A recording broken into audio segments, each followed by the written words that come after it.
नमस्ते सबैजनालाई हैन आजको हाम्रो यो अब भनौँ न रेगुलर रूपमा चलिरहेको हाम्रो अनलाइन लिबर्टी डिस्कसनमा यहाँहरु सबैलाई म स्वागत गर्न चाहन्छु र आजको हाम्रो टपिक चाहिँ आर्टिकलको जुन छ नि हाम्रो डिस्कसनको टपिक चाहिँ अब स्ट्र्याटेजिज फर एचिभिङ प्रोपर्टी भन्नु मतलब गरिबी हासिल गर्ने केही उपायहरु को बारेमा रहेको छ। यहाँ हामीले चाहिँ अब यहाँनिर चाहिँ गरिबी अब कसरी चाहिँ हामीले चाहिँ हासिल अब पोभर्टी चाहिँ कसरी एचिभ गर्न सकिन्छ अथवा गभर्नमेन्टले चाहिँ पोभर्टीलाई चाहिँ एचिभ गर्नको लागि चाहिँ कस्तो खालको रोलहरु प्ले गर्छ भन्ने यहाँ तपाईहरुलाई चाहिँ मैले 4-5 वटा आर्टिकलको गुगलको लिंक त्यसै गरी तपाईलाई चाहिँ आर्टिकलहरु हाल्दिएको थिएँ। जसमा चाहिँ अब नेपालीमा केही आर्टिकल्सहरु नेपालीमा पनि छन् र केही आर्टिकल्स चाहिँ इङ्ग्लिशमा पनि छन्। अब नेपालीमा कम्फर्टेबल हुने साथीहरुले सायद नेपालीमा हेर्नु भएको छ होला जस्तो मलाई लाग्छ र इङ्ग्लिशमा कम्फर्टेबल हुने साथीहरुले अब त्यही अनुसारले चाहिँ अब पढेर आउनु भएको छ भने सायद केही कुराहरु चाहिँ तपाईहरुले त्यसबाट पनि अब बुझ्नु भएको जस्तो लाग्छ मलाई चाहिँ हैन। सो अब यहाँनिर सुरुको अब आर्टिकल तपाईलाई चाहिँ जुन त्यो गरिबी कसरी हासिल गर्ने भन्ने स्ट्र्याटेजी फर एचिभिङ पोभर्टी भनेर चाहिँ अब नेपालीमा चाहिँ अब यो समृद्धिले अब सुरज दाइले आई थिंक यसलाई ट्रान्सलेट गर्नुभएको होला। र तपाईलाई चाहिँ यही यसकै तपाईलाई अर्को इङ्ग्लिश भर्जन पनि यही रहेको छ हैन। यहाँ चाहिँ तपाईलाई चाहिँ केही उदाहरणहरु अथवा केही एक्जाम्पल्सहरु केही कन्ट्रीजहरुको चाहिँ एक्जाम्पल्सहरु दिएको छ जुन कन्ट्रीजहरु चाहिँ कुनै बेला चाहिँ एकदम प्रोस्पर थिए र त्यो कन्ट्रीहरु चाहिँ कसरी चाहिँ एकाएक चाहिँ फेरि कसरी चाहिँ उनीहरु चाहिँ गरिब भयो भन्ने कुराहरु चाहिँ यहाँनिर चाहिँ सर पढ्नु भयो भने चाहिँ यहाँ त्यो कुराहरु चाहिँ यहाँ दिएको छ। सुरुमा चाहिँ अब यहाँनिर चाहिँ जस्तै हाम्रो पोलिटिशियनहरुले चाहिँ समृद्धि भन्दा पनि समृद्धिलाई रोक्ने चाहिँ हुन्छ नि नीतिहरु अथवा गरिबीलाई समृद्धि रोक्ने नीतिहरुले चाहिँ उनीहरुले चाहिँ मन पराउँछन् र उनीहरुले चाहिँ त्यस्तै खालको सल्लाहकारहरुलाई चाहिँ हुन्छ नि आफ्नो वरिपरि अथवा राख्ने काम गर्छन् भन्ने कुराहरु गरिएको छ हैन। जसमा चाहिँ सबभन्दा सुरुमा चाहिँ एउटा एक्जाम्पल यहाँनिर अर्जेन्टिनाको दिएको छ हैन। सो अर्जेन्टिना चाहिँ कुनै बेला चाहिँ मासु त्यसैगरी त्यसको कृषिले गर्दाखेरि चाहिँ उसले चाहिँ त्यो कन्ट्री चाहिँ एकदम तपाईलाई चाहिँ विश्वमा समृद्ध थियो र पछि चाहिँ त्यहाँ एकजना तानासा आइसकेपछि चाहिँ उले चाहिँ त्यो 1920s विश्व भनौं न 1920s तिर चाहिँ 9th रिचेस्ट कन्ट्रीमा चाहिँ अर्जेन्टिना पर्थ्यो भने 1930 तिर चाहिँ जब त्यहाँ चाहिँ सैन्य तानाशाह जब त्यहाँ डिक्टेटरको रुल आयो त्यसपछि चाहिँ जब उसले चाहिँ त्यो सबै कुरा चाहिँ आफ्नो सत्ता चाहिँ हातमा लिइसकेपछि चाहिँ उले चाहिँ तपाईलाई चाहिँ ल्याएको जुन भनौं न पोलिसीहरुले गर्दाखेरि चाहिँ देशलाई चाहिँ एउटा घुँडा टेक्नको लागि चाहिँ बाध्य बनायो के भन्नुको मतलब त्यसपछि चाहिँ अर्जेन्टिनाको चाहिँ भनौं न फल सुरु भयो अथवा उ चाहिँ जुन समृद्ध राष्ट्र थियो त्यसबाट चाहिँ उ चाहिँ भनौं न गरिबीतिर चाहिँ धकेलिँदै गयो भन्ने कुराहरु चाहिँ गरिएको छ। जसमा चाहिँ उसले चाहिँ के गर्यो उसले चाहिँ हरेक कुरालाई चाहिँ नेसनलाइज गरेको त्यो तानासा आइसकेपछि चाहिँ मार्केटलाई चाहिँ रेगुलेट गरेर जसमा चाहिँ उसले चाहिँ के गर्यो भन्दाखेरि तपाईलाई चाहिँ जमिनदेखि लिएर सबै कुरा अर्थतन्त्रमा चाहिँ उसले चाहिँ आफ्नो भनौं न अर्थतन्त्रलाई चाहिँ अब अगाडि बढाउनु भन्दा पनि उसले चाहिँ त्यसलाई नेसनलाइज गर्नेतिर लाग्यो। जुन नेसनलाइज गर्ने नीतिले गर्दा र उद्योगहरुलाई त्यसैगरी तपाईलाई चाहिँ ट्रेडहरुलाई हैन र विदेशी लगानीहरुलाई एफडीआईहरुलाई चाहिँ निषेध गर्नेतिर लाग्यो र तपाईलाई चाहिँ यो फ्री ट्रेडको कुराहरुलाई चाहिँ एक्सचेन्जहरुलाई चाहिँ रोक्यो। कृषिजन्य यो उत्पादनहरु एग्रिकल्चरहरुलाई चाहिँ उसले उसमा चाहिँ कर लगायो। त्यसैगरी चाहिँ उसले चाहिँ के गर्यो भन्दा र भनौं न इन्डिभिजुअल फ्रीडम अथवा अभिव्यक्तिको स्वतन्त्रता जुन फ्री स्पीचहरु जुन हुन्छ तिनीहरु सबैलाई चाहिँ हनन गर्ने काम चाहिँ बिस्तारै बिस्तारै उले गर्दै गयो। जसले गर्दाखेरि चाहिँ के भयो भन्दाखेरि त्यसपछि चाहिँ जसले गर्दाखेरि चाहिँ त्यहाँनिर चाहिँ कन्फ्लिक्टको भनौं न बिस्तारै बिस्तारै चाहिँ त्यो देश गरिब मात्रै नभएर चाहिँ त्यहाँ चाहिँ एउटा कन्फ्लिक्ट भनौं न को स्थिति पनि एउटा कन्फ्लिक्टको स्थिति पनि पैदा भयो हैन। र जसले गर्दाखेरि चाहिँ मुद्दा भनौं न त्यहाँको मोनेटरी पोलिसी अथवा फिस्कल पोलिसी पनि फेल भयो त्यो कन्ट्रीको। अनि जसले गर्दाखेरि चाहिँ त्यहाँनिर उसले चाहिँ तपाईलाई चाहिँ बजार विरोधी भनौं अथवा मार्केट विरोधी चाहिँ नीतिहरुलाई चाहिँ उसले चाहिँ एकदम साथ ठुलो रूपमा चाहिँ योगदान पुर्यायो क्या एकदम साथ दिएर चाहिँ ठुलो योगदान पुर्यायो। र उसले सरकारी जुन हुन्छ नि खर्च कटौती गर्नुभन्दा पनि उसले चाहिँ भत्ता तलबहरु चाहिँ उसले चाहिँ वृद्धि गर्नतिर चाहिँ लाग्यो र उसले चाहिँ वेल्थलाई चाहिँ बढाउनु भन्दा पनि नेसनको वेल्थ कसरी बढाउन सकिन्छ त्यो भन्दा पनि उसले चाहिँ अझ बाड्नतिर चाहिँ लाग्यो र उसले चाहिँ धेरै यहाँनिर चाहिँ एउटा के भनिन्छ भन्दाखेरि उसले चाहिँ युनियनहरुलाई चाहिँ हैन धेरै जसो चाहिँ युनियनहरुलाई चाहिँ उसले चाहिँ हेल्प गर्ने कामहरू गर्यो, जसले गर्दाखेरि चाहिँ के भयो भन्दाखेरि त्यो कुराहरूले चाहिँ गर्दाखेरि चाहिँ मूल्य वृद्धिहरू धेरै भएर गयो हैन। र मुद्रा भनौँ न मुद्रा के भन्छ स्फीति जसलाई चाहिँ अब मोनेटरी उयोहरू पनि तपाईँलाई चाहिँ बढ्दै गयो। अनि त्यसपछि चाहिँ व्यापार त्यसैगरी त्यहाँको तपाईँको खनिज पदार्थहरू, विद्युत डिभल सबै क्षेत्रहरूमा चाहिँ गभर्नमेन्टले चाहिँ नियन्त्रण गर्न थाल्यो हैन। र जसले गर्दाखेरि चाहिँ त्यहाँनिर सबै कुराहरूलाई चाहिँ गभर्नमेन्टले नै स्टेटले नै कन्ट्रोल गर्न थालिसकेपछि चाहिँ त्यहाँनिर चाहिँ त्यस्तो भयावह स्थितिको चाहिँ एउटा भनौँ न सिर्जना भयो भन्ने कुराहरू चाहिँ यहाँ एउटा फर्स्टको तपाईँलाई चाहिँ हामीले चाहिँ उसमा चाहिँ एउटा एक स्टोरीबाट चाहिँ अथवा इक्जाम्पलबाट चाहिँ यहाँनिर चाहिँ त्यसले गर्दाखेरि चाहिँ अर्जेन्टिना चाहिँ एउटा भनौँ न 9औं राष्ट्र मुलुक जुन चाहिँ हिजोको 1920 मा चाहिँ त्यो थियो भने 1970 सम्म आउँदाखेरि चाहिँ लगभग त्यो चाहिँ एउटा भनौँ न सबभन्दा गरिब मुलुकमा चाहिँ 1970 सम्म आउन्जेलसम्म चाहिँ त्यो चाहिँ एउटा गरिब मुलुकमा चाहिँ आफूलाई चाहिँ चिनाउन चाहिँ परिचित गर्न चाहिँ पुग्यो भन्ने कुरा चाहिँ यहाँ एउटा सुरुको आर्टिकलले दिएको छ हैन। सो यसमै रहेर चाहिँ यसमा चाहिँ अब त्यही हो गभर्नमेन्टको एउटा फिल्ड पोलिसीको कुराहरू पनि गरिएको छ। तपाईँलाई चाहिँ अब भनौँ न डिक्टेटर अथवा डेमोक्रेसीमा नै चाहिँ तपाईँलाई एउटा डिक्टेटर आयो भने त्यो डिक्टेटरले चाहिँ तपाईँलाई चाहिँ उसले ल्याएको जुन आर्थिक नीतिहरू हुन्छ अथवा तपाईँलाई चाहिँ भनौँ न त्यो नीतिहरूले चाहिँ कसरी चाहिँ हामीलाई चाहिँ बिस्तारै बिस्तारै चाहिँ एउटा देशलाई चाहिँ डिक्टेटिङ स्टेटमा पुर्याउँछ भन्ने कुराहरू चाहिँ आई थिङ्क यहाँ फर्स्ट कोर्सबाट चाहिँ दिएको छ। त्यसै गरी तपाईँलाई चाहिँ पूर्व जर्मनीको यहाँनिर इक्जाम्पल्सहरू दिएको छ, जसले गर्दाखेरि चाहिँ त्यो पूर्व जर्मनी चाहिँ एकदम प्रोस्पर हुन्छ भन्ने चाहिँ सबैलाई लागेको थियो युद्ध पश्चात हैन। आर्थिक त्यो चमत्कारै हुन्छ भन्ने लागेको थियो। तर भाग्यवश के भइदियो भन्दाखेरि त्यो पनि तपाईँलाई चाहिँ प्रजातन्त्र जुन एउटा भनौँ न सरकार त्यहाँ भए पनि त्यो चाहिँ हुन सकेन। त्यसै गरी चाहिँ जिम्बाब्वेको चाहिँ तपाईँलाई चाहिँ मुगाबेको इक्जाम्पल्सहरू दिएको जस्तै उसले ल्याएको तपाईँलाई चाहिँ भनौँ न उसले गरेका तपाईँलाई कामहरूले गर्दाखेरि चाहिँ जसले चाहिँ उसले चाहिँ म चाहिँ अब भनौँ न यस्तो तपाईँलाई चाहिँ उसले चाहिँ उसको भाषणमा चाहिँ उसले यस्तो भन्थ्यो अरे कि अथवा जनताहरू चाहिँ एकदम सुनेर चाहिँ मक्कै हुन्थ्यो अरे, म देशलाई चाहिँ एकदम समृद्ध बनाइदिन्छु उयो गरिदिन्छु भनेर। तर त्यो चाहिँ कार्य अनुरूप चाहिँ नभएकोले गर्दाखेरि चाहिँ जिम्बाब्वे पनि फेरि बिस्तारै चाहिँ तपाईँलाई चाहिँ गरिब कसरी भयो भन्ने कुराहरू चाहिँ यहाँनिर दिएको छ। सो यही कुराहरू चाहिँ आई थिङ्क हामीले चाहिँ यसमा चाहिँ अरू केही डिस्कसनहरू छन् भने चाहिँ आफ्नो कुराहरू चाहिँ आई थिङ्क राख्न सकिन्छ जस्तो लाग्छ मलाई चाहिँ पढे अनुसारको चाहिँ एउटा चाहिँ यो फर्स्ट कोर्समा चाहिँ यो छ हैन। अरू तीनटा चाहिँ अब अरू अफ्रिका किन गरिब भयो भन्ने चाहिँ आई थिङ्क त्यो चाहिँ अब नेक्स्ट उसमा उयो गर्दा हुन्छ ल। सर यसैमा चाहिँ अरूलाई कसैलाई केही छ भने चाहिँ I think someone can add or someone can argue on यसमा केही छ। Thank you.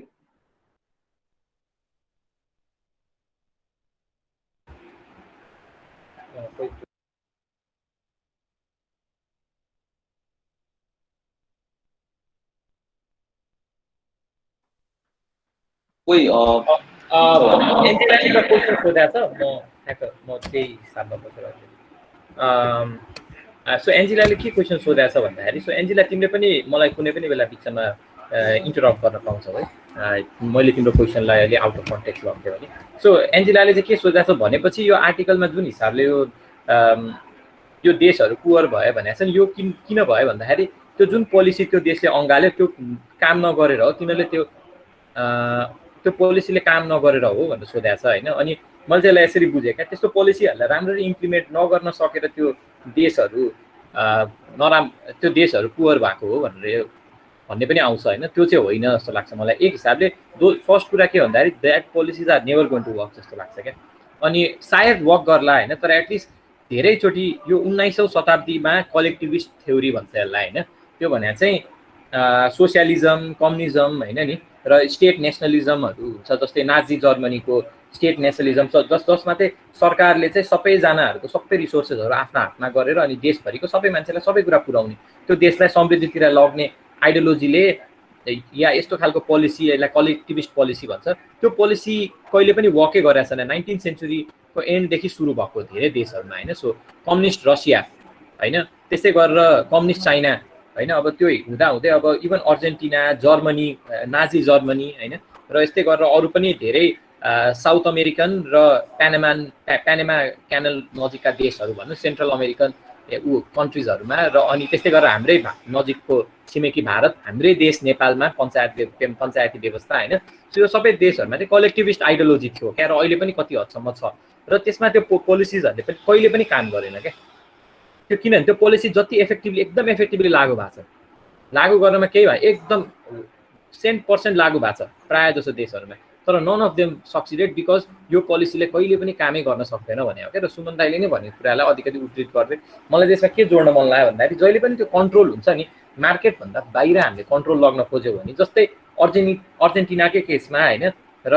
घानाहरूकै देशमा पनि भयो, तान्जानिया मोर इम्पोर्टेन्टली होइन, को केसमा के भयो भन्दाखेरि स्टेटले चाहिँ सबै कुरा कन्ट्रोल गर्न थाल्यो, मान्छेहरूबाट त्यो कुरा, मान्छेहरू पहिले इन्डिभिजुअल बिजनेसहरू थिए क्या, त्यो बिजनेसहरूबाट चाहिँ सरकारले सबै कुरा हामी दिन्छौँ, तिमीहरू भनेपछि सरकारले तिमीलाई जे काम गर भन्छ तिमीहरू त्यो काम गर भन्थ्यो क्या।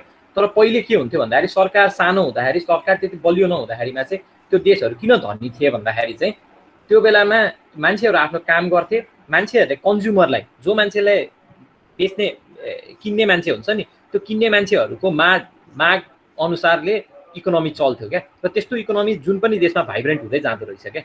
र त्यही कुरालाई, त्यही मार्केट फोर्सलाई चाहिँ सरकारले रोकेर होइन, यसरी मान्छेहरूलाई जसले जे पाए त्यही किन्छन् भन्छ नि, एउटा एकदमै राम्रो हुन्छ, this world has enough for man's need but not enough for man's greed भन्छ क्या। यदि त्यो भन्ने हो भने होइन, आजको दिनमा हाम्रो वर्ल्डमा त यस्तो अहिले हेर्ने हो भने अहिले जुन 6 महिना यता पेन्डेमिक आएको छ होइन, सो यो पेन्डेमिकको बेलामा त हामीलाई जे निड छ त्यो निडमा मात्र हामीले लिएर बस्न मिल्थ्यो होला नि त, त्यो निड मात्र हामीले फुलफिल गरेर आएको छ, अहिले हामी ग्रो गर्न पाएको छैनौँ नि त होइन। र हेर्नुहोस् अहिले हाम्रो लाइफ कति डिप्रेसिङ भएको छ क्या।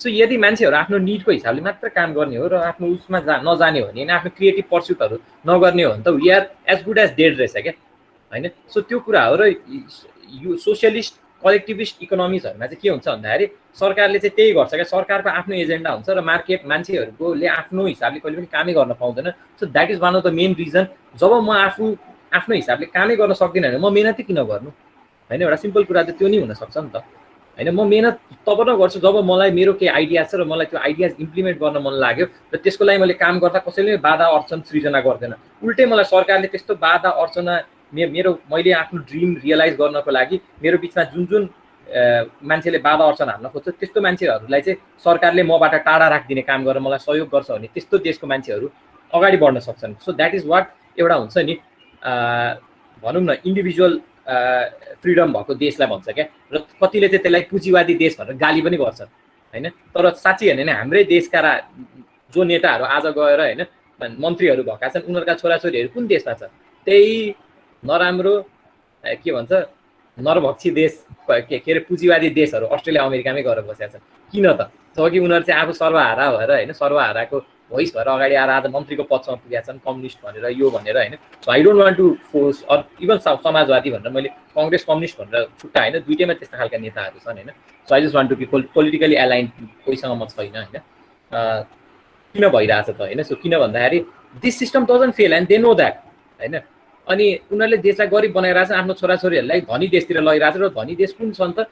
प्रायः जसो जुन देशहरूमा चाहिँ पुँजीवादी व्यवस्था छ, जहाँ चाहिँ तपाईँको सम्पत्तिको इन्टरप्ट गरेँ कि जस्तो कि हले भन्नुभयो नि, तिनीहरूले लाइक देश गरिब बनाएर चाहिँ यो जुन पोलिसीहरू इम्प्लिमेन्ट भएको हुन्छ, जुन एउटा सेल्फ रेगुलेटिङ मार्केटलाई इन्टरप्ट गर्नको लागि र जानी बुझिकन यो मार्केटमा चाहिँ अब भनौँ न रेगुलेट गर्ने इन्टेन्सनले भएको कारणले गर्दाखेरि भनौँ न यो गरिब बनाउने इन्टेन्सनले नै त बनाएको हुँदैन होला नि त पोलिसी। त्यो त कसले चाहन्छ होला र? होइन, इन्टेन्सन्सहरू त्यसको लागि फेरि अर्को रमाइलो कुरा के छ भन्दाखेरि इन्टेन्सन आर अलवेज गुड क्या।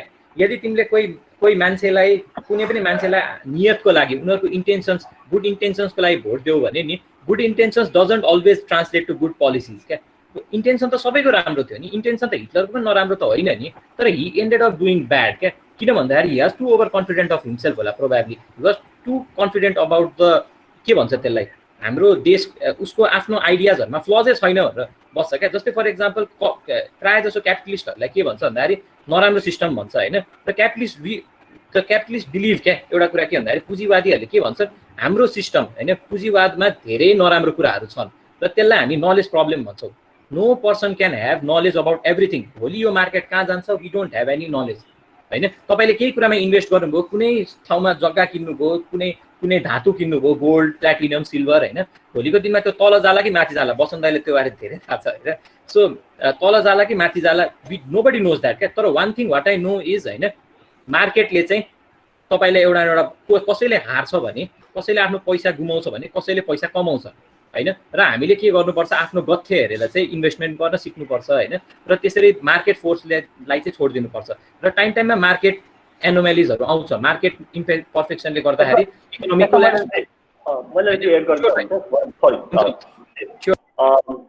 जस्तै अब यो बहिनीको चाहिँ कुरा जुन आयो के त जस्तै उनीहरूले चाहिँ जानी जानी यस्तो खालको कुरा गर्छन् त भन्ने खालको कुरा गर्नु एन्जिलाले गरिन् होइन सो डेफिनेटली जस्तै नजानेर पनि गरेको हुनसक्छ अथवा राम्रै गर्छु भन्दा पनि कहिलेकाहीँ नराम्रो भएको पनि हुनसक्छ होइन सबै कुरा सबैलाई थाहा हुन्छ भन्ने खालको कुरा पनि हुँदैन कहिलेकाहीँ जस्तै आइडियोलोजिसको कारणले गर्दाखेरि त्यो खालको प्रब्लम आउँछ तर बुझ्नुपर्ने कुरा के हुन्छ भने जहिले पनि पोलिसिजमा सिन र अनसिन पार्ट दुईवटा हुन्छ होइन अनि सिन पार्ट चाहिँ एउटा देखिन्छ तर त्यसको कन्सिक्वेन्सेसहरू अनइन्टेन्डेड कन्सिक्वेन्सेस भन्छ नि जुन नचाहँदा पनि त्यसको कन्सिक्वेन्सेसहरू आउँछ क्या जस्तै कुनै पोलिसिजहरू लिएर आयो मानव एकछिनको लागि चिनीलाई चाहिँ नेपालमा रोक लगाउने विदेशी चिनी नखाने नेपालको चिनी खाने भन्ने खालको कुरा चाहिँ एउटा पोलिसी लिएर आएर त्यो पोलिसी ल्याउँदाखेरि चाहिँ के हो भन्दा कति राम्रो कुरा आएको छ नि त पोलिटिसियन्सहरूलाई बोल्न कति मजा आएको छ नि त किनकि नेपालकै उद्योगलाई प्रमोट गरौँ नेपालकै व्यापारलाई प्रमोसन गरौँ नेपालमै रोजगारी सृजना गरौँ नेपालकै स्वदेशी उत्पादन खाउँ भनेर उनीहरूले कति राम्रो कुरा लिएर आयो तर त्यो एउटा पोलिसी हो त्यो सिन पार्ट हो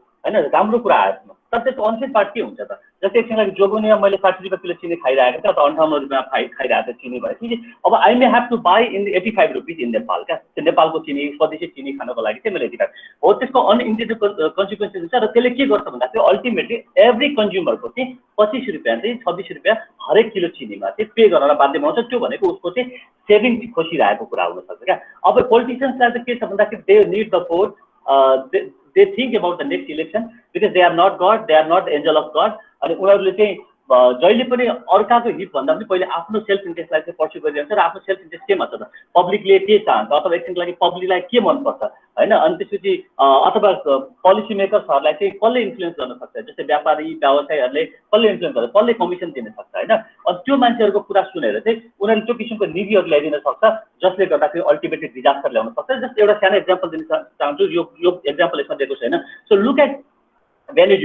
भेनेजुएला त्यो रिजनको सबैभन्दा धनी देशहरूमध्ये एउटा देश हो होइन सो त्यो देशको त्यो र उनीहरूसँग संसारको सबैभन्दा ठुलो तेल खानी छ र एउटा जतिखेर उनीहरूको तेलको बुम भयो तेलको बुम हुँदाखेरि चाहिँ भेनेजुएलाले के गर्यो भन्दाखेरि त्यहाँको सरकारले जनताले काम गर्नु नपर्ने सरकारले चाहिँ त्यो तेल बेचेर नै जनताको चाहिँ सबै निड पुरा गर्ने जस्तै हेल्थको कुरा एजुकेसनको कुरा सबै कुरा फुलफिल गरिदिनु पर्यो त 4-5 वर्ष 10 वर्ष पछाडि त्यो बुम भयो जतिखेर बुम थियो उनीहरूले पैसा कमायो जस्तै एकचोटि 20 ब्यारल थियो तेलको दाम भने अब त्यो तेलको दाम $100 पुग्यो भनेपछि चाहिँ अब सरप्लस पैसा भयो सरप्लस पैसा के भन्छ यस्तै कुरामा खर्च गर्ने होइन अनि त्यस पछाडि जनता पनि खुसी भयो तर फाइनली तेलको प्राइस जब ड्रप भयो एकदम तल बटममा हिट गर्यो त्यस पछाडि अब उनीहरूसँग पैसा भएन अब समस्या आयो अब किन हिजो जनताले जुन सुविधा पाएको थियो त्यो पाएन अनि अहिले भेनेजुएलाको जुन स्थिति आएको छ नि यो मुद्रास्फीतिको बाटोमा छरिएको पैसा तिर्न कसैलाई मन लाग्दैन होइन त्यो कारण चाहिँ के हो भन्दाखेरि हिजोको दिनमा गभर्मेन्टले गरेको फेल्ड पोलिसीको कारणले त्यसले गर्दाखेरि जस्तै कसैले पनि चाहेर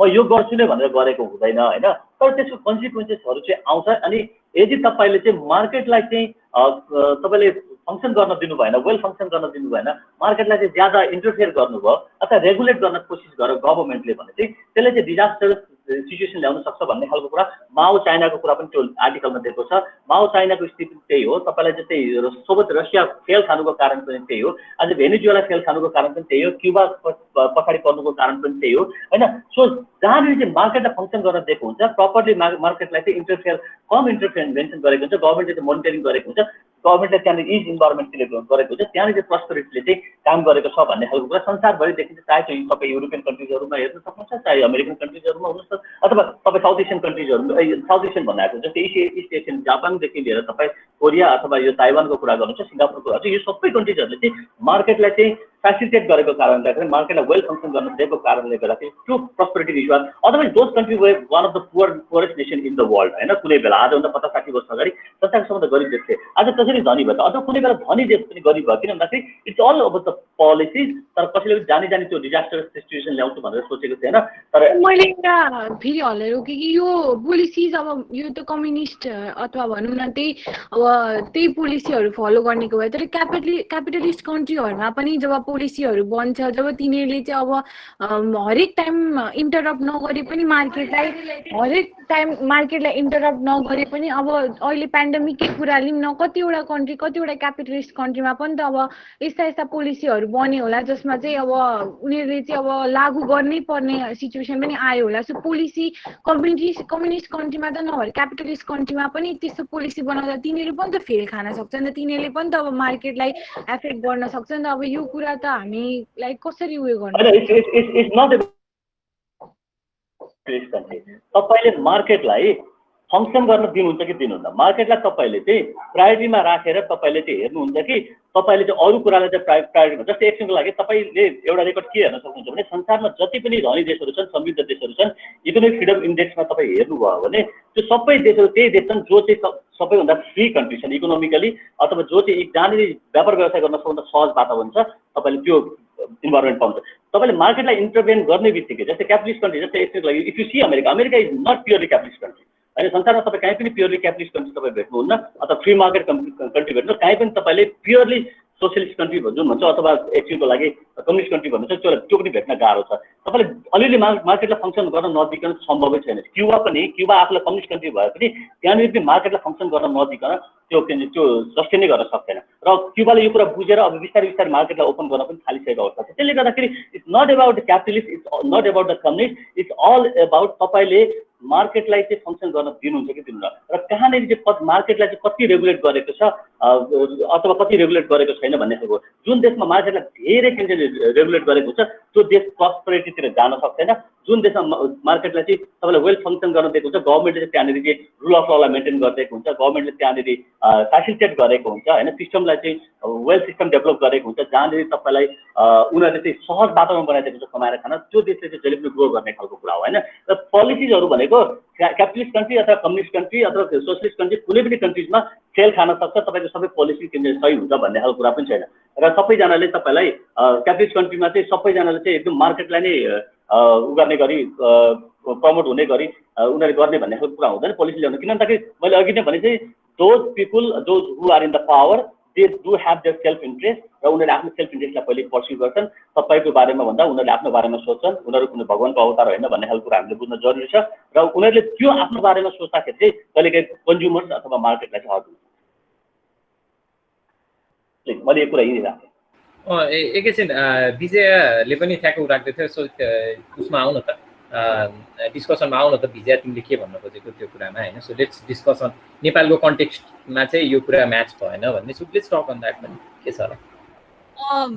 मेरो क्वेसनको अलमोस्ट एन्सर चाहिँ अहिले भर्खरै वसन्त दाइले पनि दिनुभयो होइन मार्केटको कुरा गरेर, तर स्टिल यो गफ चाहिँ गर्नुपर्छ जस्तो लाग्यो मलाई है। अब यो आर्टिकल पढ्दा चाहिँ बेसिकली अब लिबरल कन्सेप्ट्सहरूलाई देखाउँदै होइन त्यो कन्ट्रिजहरू किन फेल भएन भनेदेखि उनीहरूले चाहिँ नेसनलाइजेसन गरेको थियो, उनीहरूले फरेन एडलाई चाहिँ एक्सेप्ट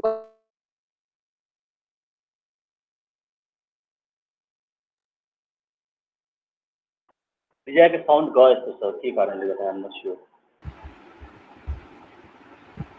विजयको आई थिङ्क इन्टरनेट प्रब्लम चाहिँ थियो के थियो। अविनायक दाइले पनि केही राख्दै हुनुहुन्छ, नत्र अविनायक दाइले पनि ठ्याक्क राख्दै गऱ्यो त्यति बेरसम्म विजय, अनि त्यसपछि विजय बोल्दैन।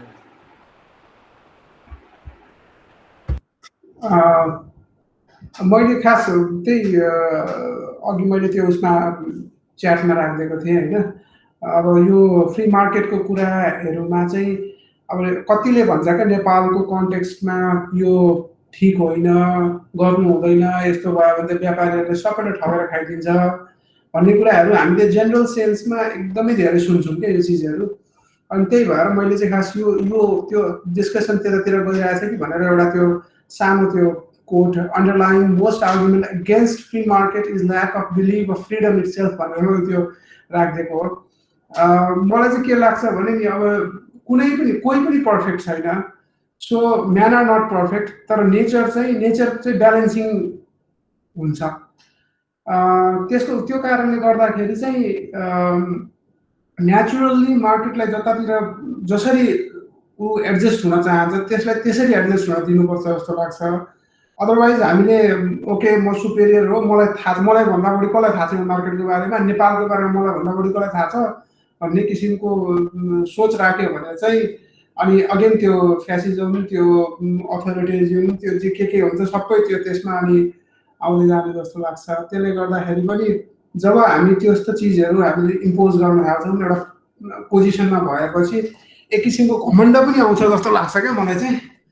अनि त्यो घमण्डले चाहिँ के गरिदिन्छ भने आई नो एभ्रिथिङ भन्ने कन्सेप्ट भनौँ न, आई नो एभ्रिथिङ भन्ने उसको दिमागमा चाहिँ चलिरहेको हुन्छ होला। सो किनभने उसँग यति धेरै इन्फर्मेसन आइरहेको हुन्छ उसको छेउछाउको मान्छेहरूबाट या विभिन्न सङ्घ संस्थाबाट, अनि त्यतिखेर चाहिँ ऊ ओभर फ्लडेड विथ इन्फर्मेसन भनौँ न, उसलाई सबै कुरा थाहा भएको जस्तो लाग्छ क्या। अनि त्यो बेसिसमा उसले आफ्नो अब उसको कति क्यापेसिटी हुन्छ त्यो अनुसारले पोलिसी बनाइदिन्छ जुन चाहिँ इन्टेन्सन चाहिँ राम्रै हुन्छ, सबैलाई बराबर, सबैले चाखा खान पाउनु पर्यो, सबैले के अरे राति राम्रोसँगले सुत्न पाउनु पर्यो, छत पाउनु पर्यो भन्ने हिसाबले त्यस्तो किसिमको सोचाइ इन्टेन्सन त राम्रै हुन्छ। बट देन कुरा के हो भने पैसा मनी भनेको एक किसिमको पावर पनि हो। त्यो पावर चाहिँ सबैको हातमा दिन पनि गाह्रो हुन्छ। जसले त्यसलाई राम्रोसँगले युटिलाइज गर्न सक्छ, त्यसलाई चलाउन सक्छ, त्यसको हातमा बढी मतलब उसलाई दिने होइन कि हि मस्ट एक्वायर द्याट होइन। सो त्यो हिसाबले चाहिँ ल उसले एक्वायर गरेको चिजलाई खोजेर फेरि म बराबर बनाइदिन्छु भन्ने भने चाहिँ that would be the disaster जस्तो लाग्छ है।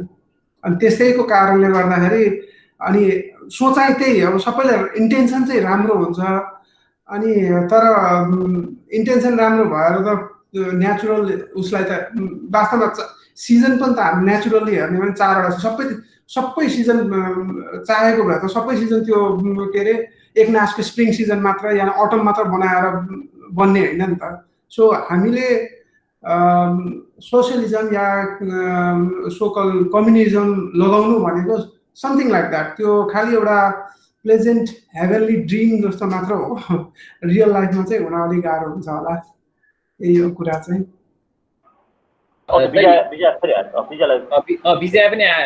विजयले पनि भन्दा हुन्छ। त्यसपछि रोशनले पनि अलिकति सोध्दै थियो क्लियर अबाउट टपिक भएन भनेर। सो विजयपछि रोशन तिमी भन्दै नि त ल, तिमीलाई चाहिँ त्यो टपिक चाहिँ अलिकतिबाट के एक्सपेक्टेसन थियो भनेर है। सो विजय त्यसपछि रोशन। सरी है अघि फेरि इन्टरनेट गयो। अनि म चाहिँ के भनिरहेको थिएँ भनेदेखि अब जसरी त्यो आर्टिकलले प्राइभेटाइजेसन र फरेन एडको प्रमोट गर्यो भनेदेखि चाहिँ प्राइभेटाइजेसन र फरेन एडको प्रमोट नगर्नु चाहिँ गरिबी निम्त्याउने कारण हो भनेर भनेको छ। तर हाम्रो कन्ट्रीमा चाहिँ यो दुवै गरिराख्दा पनि किन हामी चाहिँ गरिब त भन्ने नै हो मैले रिसर्च गर्न खोजेको कुरा चाहिँ। मैले क्वेसन बुझिनँ कि प्राइभेटाइजेसन नेपालमा छ एकचोटि मैले अलिकति यो कुरालाई गरौँ, यो कुरालाई एकचोटि मैले त्यो बुझिहाल्नु दाइ के क्वेसन थियो उसले भन्न खोजेको विजयाजीले। मैले चाहिँ के भन्न खोजेको थिएँ भने नि दाइ हामीले 2040s देखि जब चाहिँ हाम्रो वर्ल्ड ब्याङ्कले जब हामीलाई फर्स्ट टाइम हेल्प गर्यो होइन, त्यतिखेरदेखि चाहिँ अब उसको एजेन्डा भनेको नै प्राइभेटाइजेसन प्रमोट गर्ने पर्ने भनेको थियो। त्यसपछि स्लोली हाम्रो जुन कम्पनीजहरूको चाहिँ नेसनल ओनरसिप थियो त्यो चाहिँ हामीले पब्लिकलाई प्राइभेटाइज गर्दै गयौँ। अनि त्यसपछिबाट फेरि हामीले त फरेन एड पनि प्रमोटै गरिरहेको छ। अनि यो सिचुएसनमा पनि अनि जे भए पनि हामी अलिकति प्रस्पेरिटीतिर जानुपर्ने होइन र भन्ने चाहिँ हो क्या मेरो क्वेसनलाई। हामी चाहिँ कहाँनिर चुक्यौँ त जस्तो लागेको मलाई चाहिँ। अलिकति मैले यसमा बोल्दाखेरि चाहिँ जस्तै मैले के भन्नु भने जस्तै प्राइभेटाइजेसन पनि हामी गएको छौँ, एट द सेम टाइम हामीले फरेन एडलाई पनि नलेको होइन भन्ने खालको कुरा गऱ्यौँ होइन। सो एउटा कुरा चाहिँ बुझ्नुपर्ने खालको कुरा गर्नु जस्तै यो आर्टिकलमा चाहिँ के अरे अगाडिको र पछाडिको आर्टिकलको कुरा गर्दाखेरि चाहिँ म त्यो क्वेसनमा आउँदैछु होइन। सो एउटा त सम्पत्तिको अधिकारमाथि चाहिँ जुन छ नि त्यो चाहिँ हामी क्लियर भएनौँ अथवा जुन देशहरू गरिब भए तिनीहरूले सम्पत्तिको अधिकारलाई सुरक्षित गर्न सकेनन्, तानाशाहहरू भए, इनोभेसनहरू चाहिँ उनीहरूको प्रमोट गरेनन्, प्रपर्टीलाई चाहिँ उनीहरूले चाहिँ के गर्यो भने नागरिकहरूको हातबाट चाहिँ खोसेर उनीहरूले आफ्नो हातमा लिए, इम्प्युनिटीलाई प्रमोट गरे, फ्यामिली रुललाई चाहिँ प्रमोट गरे, फरेन एडमा रिलाय गरे र त्यो चाहिँ फरेन एड जुन छ करप्ट इलाइटहरूको हातमा पर्न गयो होइन भन्ने खालको कुरा छ। जस्तै यसमा फरेन एडको कुरा गर्दाखेरि होइन हामीले चाहिँ फरेन एड भित्राउने भनेर हामीले धेरै किसिमको सभा सम्मेलन पनि गर्छौँ होइन, विदेशी पैसा आउनु पर्यो, विदेशी लगानी हुनु पर्यो देशमा भन्ने खालको कुरा, एनआरएनको कुराहरू पनि आउँछ होइन। अनि तर एउटा कुरा चाहिँ तपाईँलाई जबसम्म तपाईँको देशमा राइट इन्भाइरोमेन्ट तपाईँ क्रिएट गर्नुहुन्न लगानी गर्नको लागि, एउटा स्वदेशमा एउटा व्यक्तिले आफ्नो पुँजी लगानी गर्न चाहँदैन भने एउटा विदेशी मान्छेले जबसम्म उसको प्रपर्टी सेक्योर्ड हुन्छ भन्ने खालको कुरा उसलाई लाग्दैन तबसम्म उसले आफ्नो इन्भेस्टमेन्ट गर्दैन भन्ने खालको मेरो बुझाइ हो। अब एकछिनको लागि तपाईँ एक्जाम्पल लिनुहोस्, आज बन्द हडताल अलिकति कम भयो, नभए हिजोको दिनमा बन्द हडताल एकदम एक्सेसिभ हुन्छ। र बन्द हडताल किन कम भयो होला भन्दै एमाले र माओवादी दुईटै सरकारमा गयो, सबभन्दा धेरै बन्द गर्ने मान्छेहरू उसमा गइसकेपछि त्यसपछि बन्द हडताल केही हदसम्म कम भयो होला। तर एउटा कुरा तपाईँ विचार गर्नु, जुन देशमा तपाईँ व्यापार गर्न खोज्नुहुन्छ तपाईँको दोकानमा आएर कसैले ढुङ्गा हानेर तपाईँको सिसा फुटाइदिन सक्छ, बन्द गर भनेर तपाईँलाई धम्काउन सक्छ, चन्दा दे होइन भने तेरो कर उठाइदिन्छु भनेर भन्न सक्छ होइन। त्यो देशमा पहिलो कुरो तपाईँ यहीँको मान्छे सुरक्षित छैन भने एउटा बाहिरको मान्छे त्यो ग्यारेन्टी नभएर कसरी आउन सक्छ, कतिवटा व्यापार उठेर गयो यहाँ होइन। पहिलो कुरो चाहिँ सुरक्षा जरुरी छ। अर्को कुरा पोलिसिज जुन छ तपाईँको जबसम्म स्टेबल हुँदैन तबसम्म कोही पनि मान्छेले चाहिँ व्यापार व्यवसाय गर्नलाई, किन तपाईँलाई ट्रस्ट हुनुपर्छ त्यहाँको सिस्टममा, त्यहाँको लमा, त्यहाँको व्यवस्थामा। जबसम्म तपाईँलाई ट्रस्ट हुँदैन तबसम्म तपाईँ व्यापार गर्नुहुन्न। किन भन्दाखेरि तपाईँको आज एउटा पोलिसी बनाइन्छ गभर्मेन्टले, अनि त्यसपछि तपाईँले 25 वर्षमा 27 वर्षमा तपाईँले 25वटा सरकार चेन्ज गर्नुभयो। अनि 25वटा सरकार चेन्ज गर्दाखेरि एउटा सरकारले 9 महिना अगाडि एउटा पोलिसी बनाएको थियो, अनि त्यसपछि अब अर्को सरकार आयो, अर्को सरकारले त्यो पोलिसी चेन्ज गरेर अर्को बनाइदियो। सो तपाईँ कसरी यस्तो वातावरणमा तपाईँ चाहिँ व्यापार गर्न सक्नुहुन्छ भन्ने खालको कुरा हो होइन। सो त्यसले गर्दाखेरि चाहिँ जस्तै फरेन एडको जुन कुरा गरेको छ, विदेशीहरू पैसा बोकेर त्यतिकै आउँछ, हामीलाई फरेन जुन उ छ नि इन्भेस्टमेन्टको कुरा गर्छु म, फरेन इन्भेस्टमेन्ट आउँदैन त्यसैले, तर फरेन एड आउन सक्छ। फरेन एड हामीले पाइरहेछौँ र त्यो फरेन एड आएको जुन छ अफ्रिकामा अथवा नेपालमा कसको हातमा गइरहेछ भने त्यो रियल मान्छेहरूसँग पुगिरहेछ कि छैन पहिलो कुरो। अर्को त्यो रियल मान्छेको हातमा गएको छैन भने कसको हातमा गएको छ भन्दाखेरि केही सीमित इलाइटहरूको हातमा पुगिरहेको होला, पैसा केही मान्छेहरू जागिर खाइरहेको होला, केही मान्छेहरूले त्यसलाई चाहिँ उपयोग गरिरहेको होला भनेपछि त्यो त्यसले चाहिँ अब कतिको प्रब्लमलाई सल्भ गर्छ कि गर्दैन। किनभने आजसम्म संसारमा मागेर कुनै पनि देश धनी भएको छैन भन्ने खालको कुरा तपाईँले सुन्नुभएको छ। र त्यो पैसा जुन मागेर जुन त्यो आएको जुन पैसा हुन्छ त्यो जबसम्म हामी ट्रेड गर्दैनौँ तबसम्म त्यो ट्रेडले हामीलाई प्रस्पेक्ट दिन्छ, एडले हामीलाई चाहिँ डिपेन्डेन्सी क्रिएट गर्छ भन्ने खालको कुरा मैले भनिराख्नु पर्दैन होइन।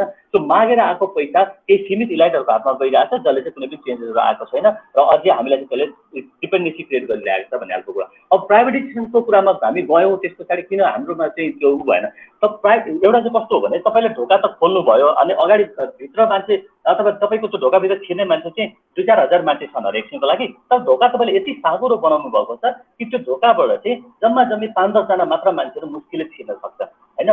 छिर्न त सबैजना चाहन्छन् तर त्यो चाहिँ केही सीमित मात्र मान्छे त्यहाँनिर छिरेका छन्, त्यहाँनिर भिड लागेको छ र जो मान्छे उतातिर गए त्यहाँनिर उनीहरूले फ्रिडम इन्जोय गरेका छन्, आनन्दले चाहिँ उनीहरू बसिरहेको छन्। नेपालको प्राइभेटाइजेसनहरू भनेको चाहिँ लगभग मेरो हिसाबले त्यस्तै हो, केही सीमित मान्छेले चाहिँ इन्जोय गरेछन्। नेपालमा प्योरली जस्तो जुन चाहिँ तपाईँलाई कम्पिटिसनको आधारमा भन्दा पनि त्यो कनेक्सनको आधारमा होइन, तपाईँलाई ब्युरोक्रेट्सको कनेक्सन हुनसक्छ, पोलिटिसियन्सहरूको कनेक्सनको आधारमा हुनसक्छ, अथवा म कोही राजनीतिक पार्टीको निकटमा छु भने मैले ठेकापट्टा पाउने खालको कुरा अथवा मैले त्यो खालको कुराहरू पाउने। अनि त्यस पछाडि अब त्यहाँ हुनसक्छ तपाईँले त्यो दिए बापत तपाईँले कमिसन दिनुपर्ने होला उनीहरूलाई होइन। त्यो खालको तपाईँलाई privatisation is not a privatisation, त्यो चाहिँ तपाईँले क्रोनिजहरू भन्छ जो साँठगाँठ गर्ने मान्छेहरू हुन्छ नि, त्यो साँठगाँठ गर्ने मान्छेहरूलाई चाहिँ धनी बनाउनको लागि ल्याएको नीतिहरू हो होइन। त्यसले गर्दाखेरि चाहिँ जुन हामी कम्पिटिसनको कुरा गर्छौँ, प्राइभेटाइजेसन भनेको चाहिँ it's all about the competition होइन। त्यो कम्पिटिसन तपाईँले चाहिँ त्यसमा चाहिँ सबैले चाहिँ कम्पिट गर्न पाउनु पर्यो, जसले सबैभन्दा बेस्ट सर्भिस दिन्छ मार्केटमा त्यो एक्जिस्ट गर्छ, जसले बेस्ट सर्भिस दिँदैन र आफ्नो कन्ज्युमरहरूको निडलाई चाहिँ फुलफिल गर्दैन त्यो मान्छे चाहिँ कन्ज्युमर चाहिँ मार्केटबाट उसलाई चाहिँ पलायन गरिदिन्छन् भन्ने खालको कुरा हो होइन। त्यसले गर्दाखेरि मेरो बुझाइ चाहिँ प्राइभेटाइजेसनको कुरामा त्यो हो, हामीले चाहिँ जुन प्राइभेटाइजेसन गऱ्यौँ त्यो प्राइभेटाइजेसन नभएर केही सीमित मान्छेलाई पोस्नको लागि ल्याएको नीति हो मेरो। थ्याङ्क यू, सरी मैले यति नै कुरा राखेँ ल यहाँ।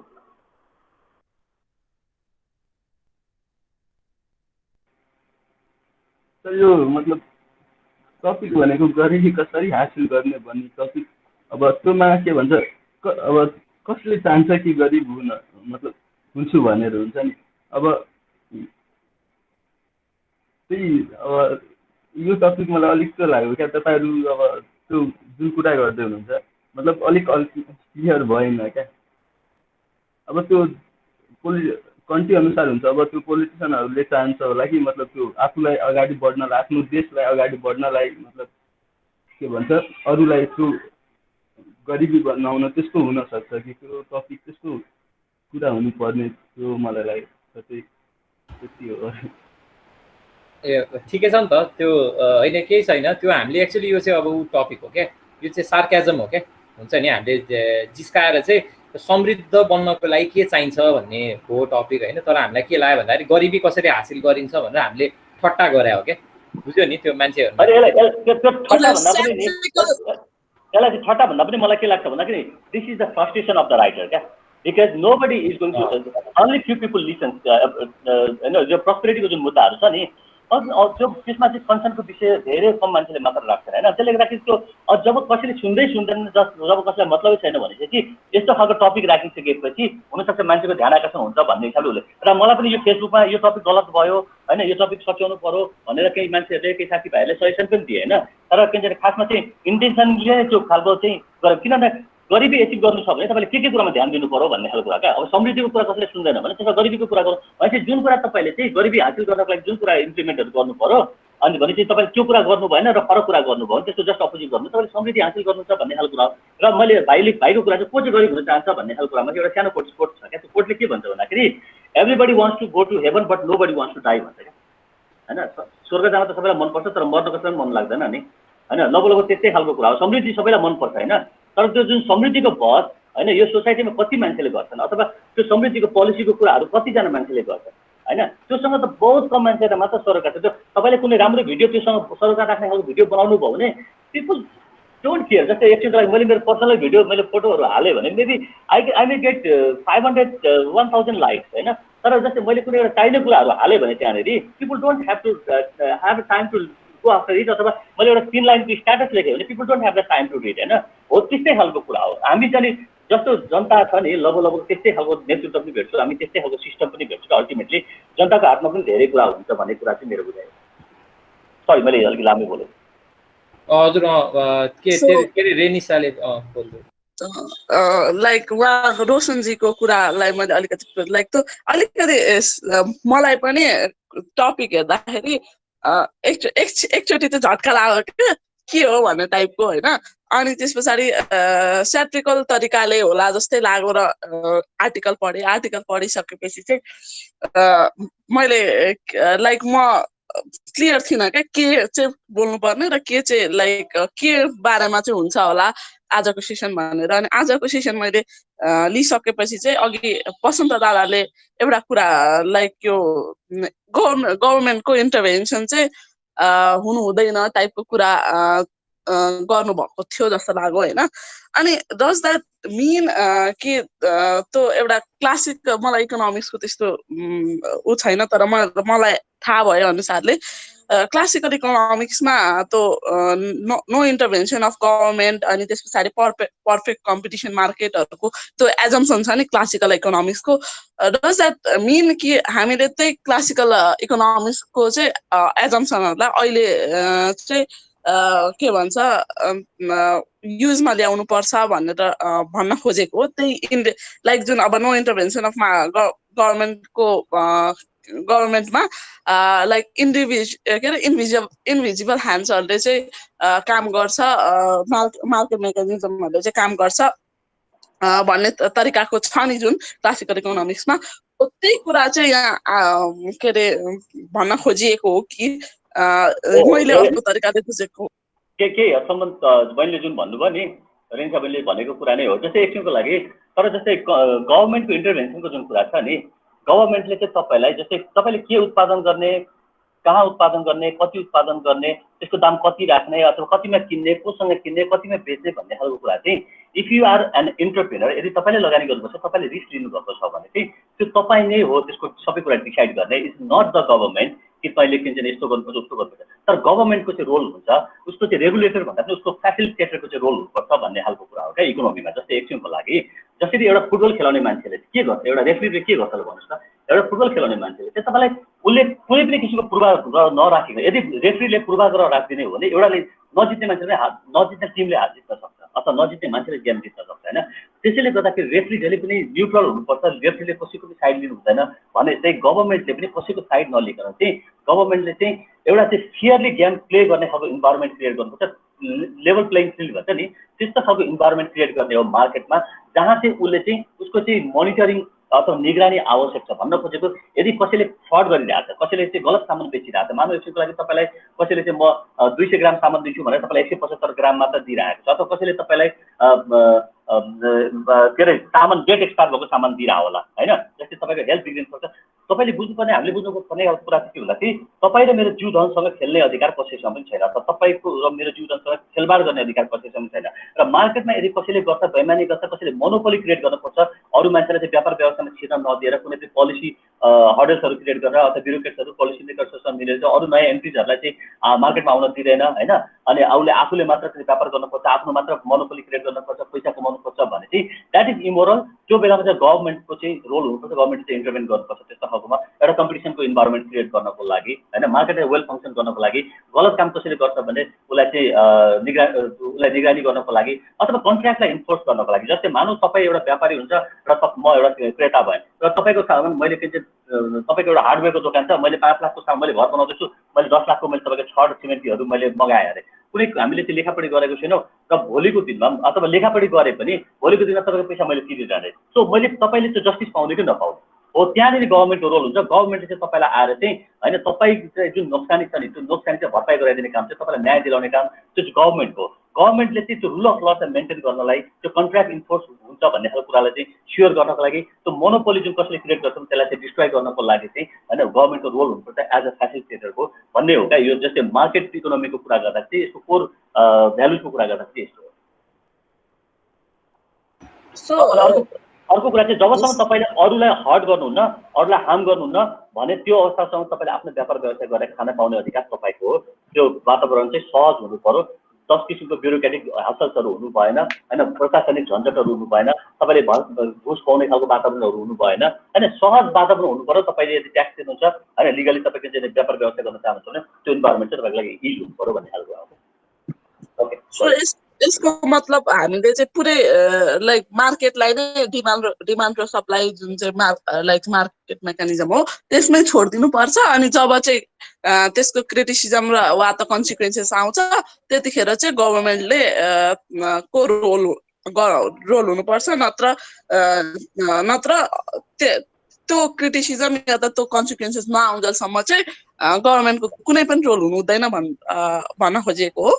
सिम्पली मैले अलिकति धेरै बोलिरहेको छु होइन, तर सिम्पली कुरा के बुझ्नु भने नि मार्केटमा भोलिन्टरी ट्रान्जेक्सन हुने वातावरण हुनु पर्यो भन्न खोजेको। र जब तपाईँ र म कुनै कुरामा लेनदेन गर्नलाई, किनबेच गर्नलाई एग्री गर्छु भने थर्ड पार्टीको जबसम्म कुनै प्रब्लम हुँदैन, थर्ड पार्टीलाई जबसम्म कुनै हार्म हुँदैन, that is not business of other people. जस्तै यदि मैले अरूलाई हार्म गरेको छु तपाईँले अरूलाई हार्म गर्नु पर्दैन, र तपाईँ र म कुनै कुरा बिजनेस गर्नको लागि हामी यदि डिल गर्नको लागि हामी तयार छौँ र हाम्रो कारणले गर्दाखेरि अरू थर्ड पार्टी अथवा कसैलाई पनि प्रब्लम छैन भने त्यहाँनिर चाहिँ गभर्मेन्टको चाहिँ इन्टरभेन्सन चाहिँ होइन भोलि त्यसले चाहिँ अर्को प्रब्लम क्रिएट गर्न सक्छ भन्ने खालको कुरा हो होइन। त्यसले चाहिँ भोलिन्टरी ट्रान्जेक्सन हुने इन्भाइरोमेन्ट हुनु पर्यो होइन। सो त्यो भोलिन्टरी ट्रान्जेक्सनमा चाहिँ इन्टरफेरेन्सहरू चाहिँ होइन गभर्मेन्टको जति धेरै भयो त्यति तपाईँलाई त्यो जुन अघि हामी अर्जेन्टिनाको कुरा गऱ्यौँ, जति तान्जानियाको कुरा गरौँ, अथवा तपाईँले जस्तै माओ जेडुङको कुरा गऱ्यौँ होइन, चाइनाको कुरा गऱ्यौँ, त्यो सबै कुरा त्यही हो। चाइनाले तपाईँलाई 1976सम्म चाहिँ सबैभन्दा संसारको सबभन्दा ठुलो गरिबी देखेको छ, सबभन्दा ठुलो फ्यामिन देखेको छ। तपाईँलाई 1978 पछाडि चाइनाले ग्रोथ सुरु गर्यो, किन भन्दाखेरि दे स्टार्टेड होइन लेटिङ मार्केट फङ्सन क्या, अथवा उनीहरूले प्राइभेट प्रपर्टी राइट्सको जुन उसलाई खोसेको थियो, अधिकारमा खोसेको थियो, फेरि बिस्तारै उनीहरूले त्यो डेलिगेट गर्न थाल्यो प्राइभेट प्रपर्टी राइट्सलाई। फेरि उनीहरूले चाहिँ तपाईँलाई के मार्केटलाई फङ्सन गर्नको लागि चाहिँ त्यो इन्भाइरोमेन्ट क्रिएट गर्दै जान थाल्यो, त्यो ट्रेडलाई ओपन गर्यो, संसारसँग ट्रेडलाई ओपन गर्यो। आज संसारमा चाइनाले 18% ट्रेड गर्छ, संसारभरि गर्छ। हिजोको दिनमा चाइनाले ट्रेडै गर्छ, नर्थ कोरिया जस्तो थियो चाइना। तपाईँलाई चाहिँ जहाँ कोही आउनलाई पनि गाह्रो थियो, जहाँबाट कोही जान, इभन चाइना र हङकङ जानलाई पनि गाह्रो थियो, तपाईँलाई जान दिँदैन थियो, त्यो अवस्था थियो होइन। सो त्यो भन्न खोजेको कि तपाईँलाई पिपुललाई तपाईँ कति रेगुलेट गर्नुहुन्छ कि मान्छेको सबभन्दा ठुलो सोच्न सक्ने क्षमता भनेको उसको दिमाग हो होइन। र मान्छेले आफ्नो जीविकोपालन गर्नुपर्छ, जीविकोपालन गर्नलाई सोच्नुपर्छ र सोचलाई चाहिँ क्रियाकलाप अथवा एक्टिभिटीमा ल्याउनुपर्छ होइन। र तपाईँले त्यो एक्टिभिटिजलाई रोक्नु भयो, मान्छेको त्यो दिमागलाई तपाईँले वेल फङ्सन गर्न दिनु भएन, त्यहाँनिर गभर्मेन्टले चाहिँ आएर तैँले यो सोच्न पाउने, तैँले यो क्रिएट गर्न पाउने भन्ने खालको कुरा गर्यो भने nobody is going to flourish. आज किन नेपाल छोडेर अमेरिका जान्छौँ हामी, आज किन नेपाल छोडेर हामी युरोप अथवा अस्ट्रेलिया जान चाहन्छौँ? इट्स जस्ट बिकज होइन, you don't have opportunity to grow. तपाईँले जिन्दगीभरि एउटा कार किन्न सक्नुहुन्न यहाँनिर यदि मेहनत गरेर, तपाईँले बेइमानी नगरिकन पैसा कमाउन सक्नुहुन्न भने तपाईँ अमेरिका जाँदाखेरि within 3 months you can by a car. That is the system, जस्तै त्यो रुल अफ लले बाइन्ड गरेको कुरा हो होइन। त्यसले गर्दाखेरि चाहिँ त्यो कुरा चाहिँ यहाँ मैले अलिकति जोड्न चाहेँ। सर मेरो माइन्डमा एउटा क्वेसन आएको छ क्या, यी रेगुलेसन गभर्मेन्टको रेगुलेसनको कुराको अनुसार हामीले फर इक्जाम्पल लाइक कुनै पनि कन्ट्री, हाम्रो देशको स्पेसली कुरा गर्ने हो भने कुनै पनि अब फरेन इन्भेस्टमेन्टको कुराहरू आउँछ अथवा हामीले नै नयाँ बिजनेस व्यापार गऱ्यौँ भने पनि त्यो जुन एउटा प्रोसेस हुन्छ रेजिस्ट्रेसनको प्रोसेसदेखि लिएर अथवा फरेन इन्भेस्टमेन्ट गर्दाखेरि जति पनि त्यो लिगल प्रोसेसहरू अब कति पेपरदेखि लिएर डकुमेन्टेसनहरू सबै फुलफिल गर्नु, त्यो पनि एक किसिमको इन्टरभेन्सन मान्न सकिन्छ कि सकिँदैन? र यदि त्यस्तोलाई पनि हामी इन्टरभेन्सन मान्छौँ भने हाम्रै देशमा अब एनसेलले जब प्रफिट उयो गरेर आफ्नो देश बाहिर पैसा प्रफिट रिटर्न गर्दाखेरि त्यतिखेर नेपालले कुनै पनि रेगुलेसन लगाएको थिएन अथवा भनौँ न तिनीहरूको प्रफिटमा कुनै पनि रुल लगाएको थिएन। त्यतिखेर त जस राम्ररी नै प्रस्परै भइरहेको थियो नि त, एनसेलले गरेको बिजनेस राम्रै भइरहेको थियो, उसले निकै नै प्रफिट कमाएकै थियो नेपालमा। त्यसपछि चाहिँ अब नेपाल रेगुलेट गर्न बाध्य भएको त्यो सिचुएसनमा चाहिँ अब पुरै इकोनोमी नै खाइदिने टाइपको भनौँ न। आइम सरी, जस्तै हामीले चाहिँ कहिलेकाहीँ जस्तै मिडियामा आएको कुराहरूलाई हामीले गरेर होइन त्यो गर्छौँ होइन, तर रियालिटी एउटा कुरा चाहिँ के बुझ्नुपर्छ भने नि भन्छ एउटा दुईवटा कुरा छ तपाईँको कुरामा। त्यो इन्टरभेन्सन भयो कि भएन सर? लाइक हाम्रो त्यो गभर्मेन्ट इन्टरभेन्सन भनेको के हो भने नि, तपाईँले एउटा कसैले फरेन इन्भेस्टमेन्ट नेपालमा लिएर आउँछ भने तपाईँले कति सजिलो वातावरण क्रिएट गर्नु। तपाईँले विचार गर्नुपर्छ, अस्ति भर्खर हाम्रो न्युजमा आएको छ, कुनै पनि नेपाली मान्छेले चाहिँ यदि व्यापार व्यवसाय गर्न चाहन्छ भने उसको जुन पुँजीको छ नि, पुँजीको 35% तपाईँको व्यापार व्यवसाय सुरु गर्नको लागि चाहिँ उसको खर्च हुन्छ। रजिस्ट्रेसन गर्नदेखि लिएर यता झमेला हुन्छ नि, यस्तो कुरामा तपाईँको खर्च गर्नुपर्ने खालको अवस्था छ भने चाहिँ त्यो खालको अवस्था तपाईँले बुझ नभइकन तपाईँ लाइसेन्स लिन सक्नुहुन्न, तपाईँले बुझ नभइकन तपाईँको काम चाँडो हुँदैन भने चाहिँ यस्ता खालको झमेलाहरू चाहिँ सहज हुनुपर्छ भन्ने खालको हो क्या। हामीले चाहिँ यो मार्केटको कुरा गर्दाखेरि चाहिँ वान्डर पोलिसी हुनुपर्छ। तपाईँले जस्तै एउटा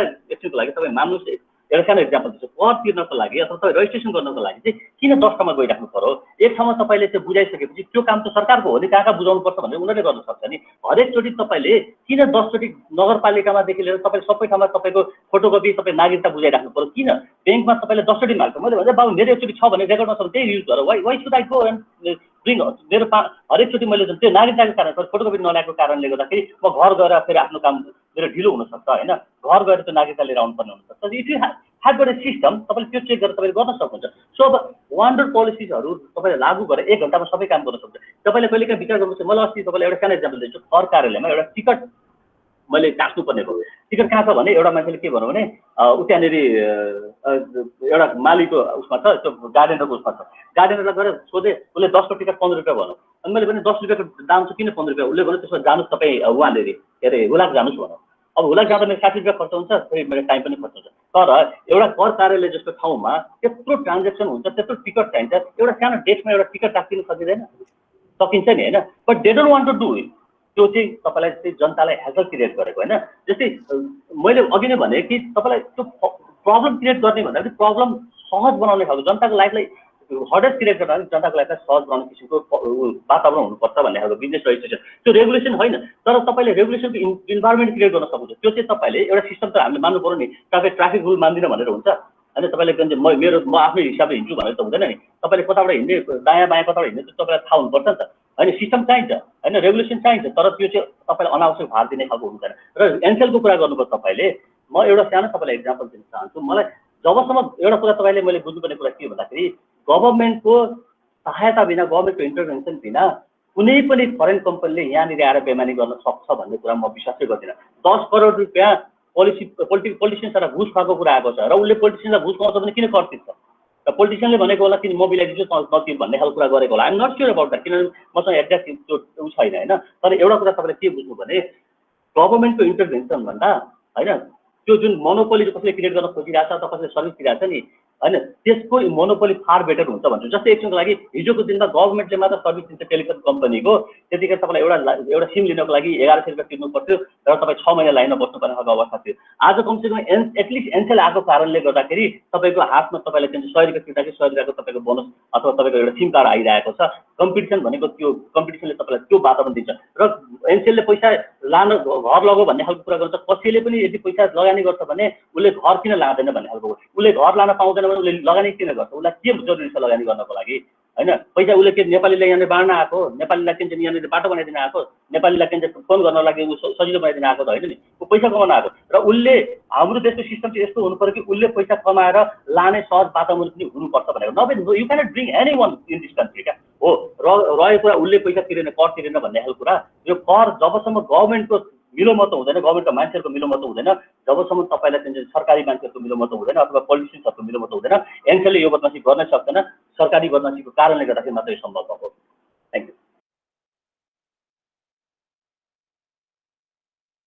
दिपेशले के एड गर्छु भन्ने जस्तो लागेको थियो मलाई, त्यसपछि अभिनय गर्दै दिपेश तिमीले ए हुन्छ दाइ।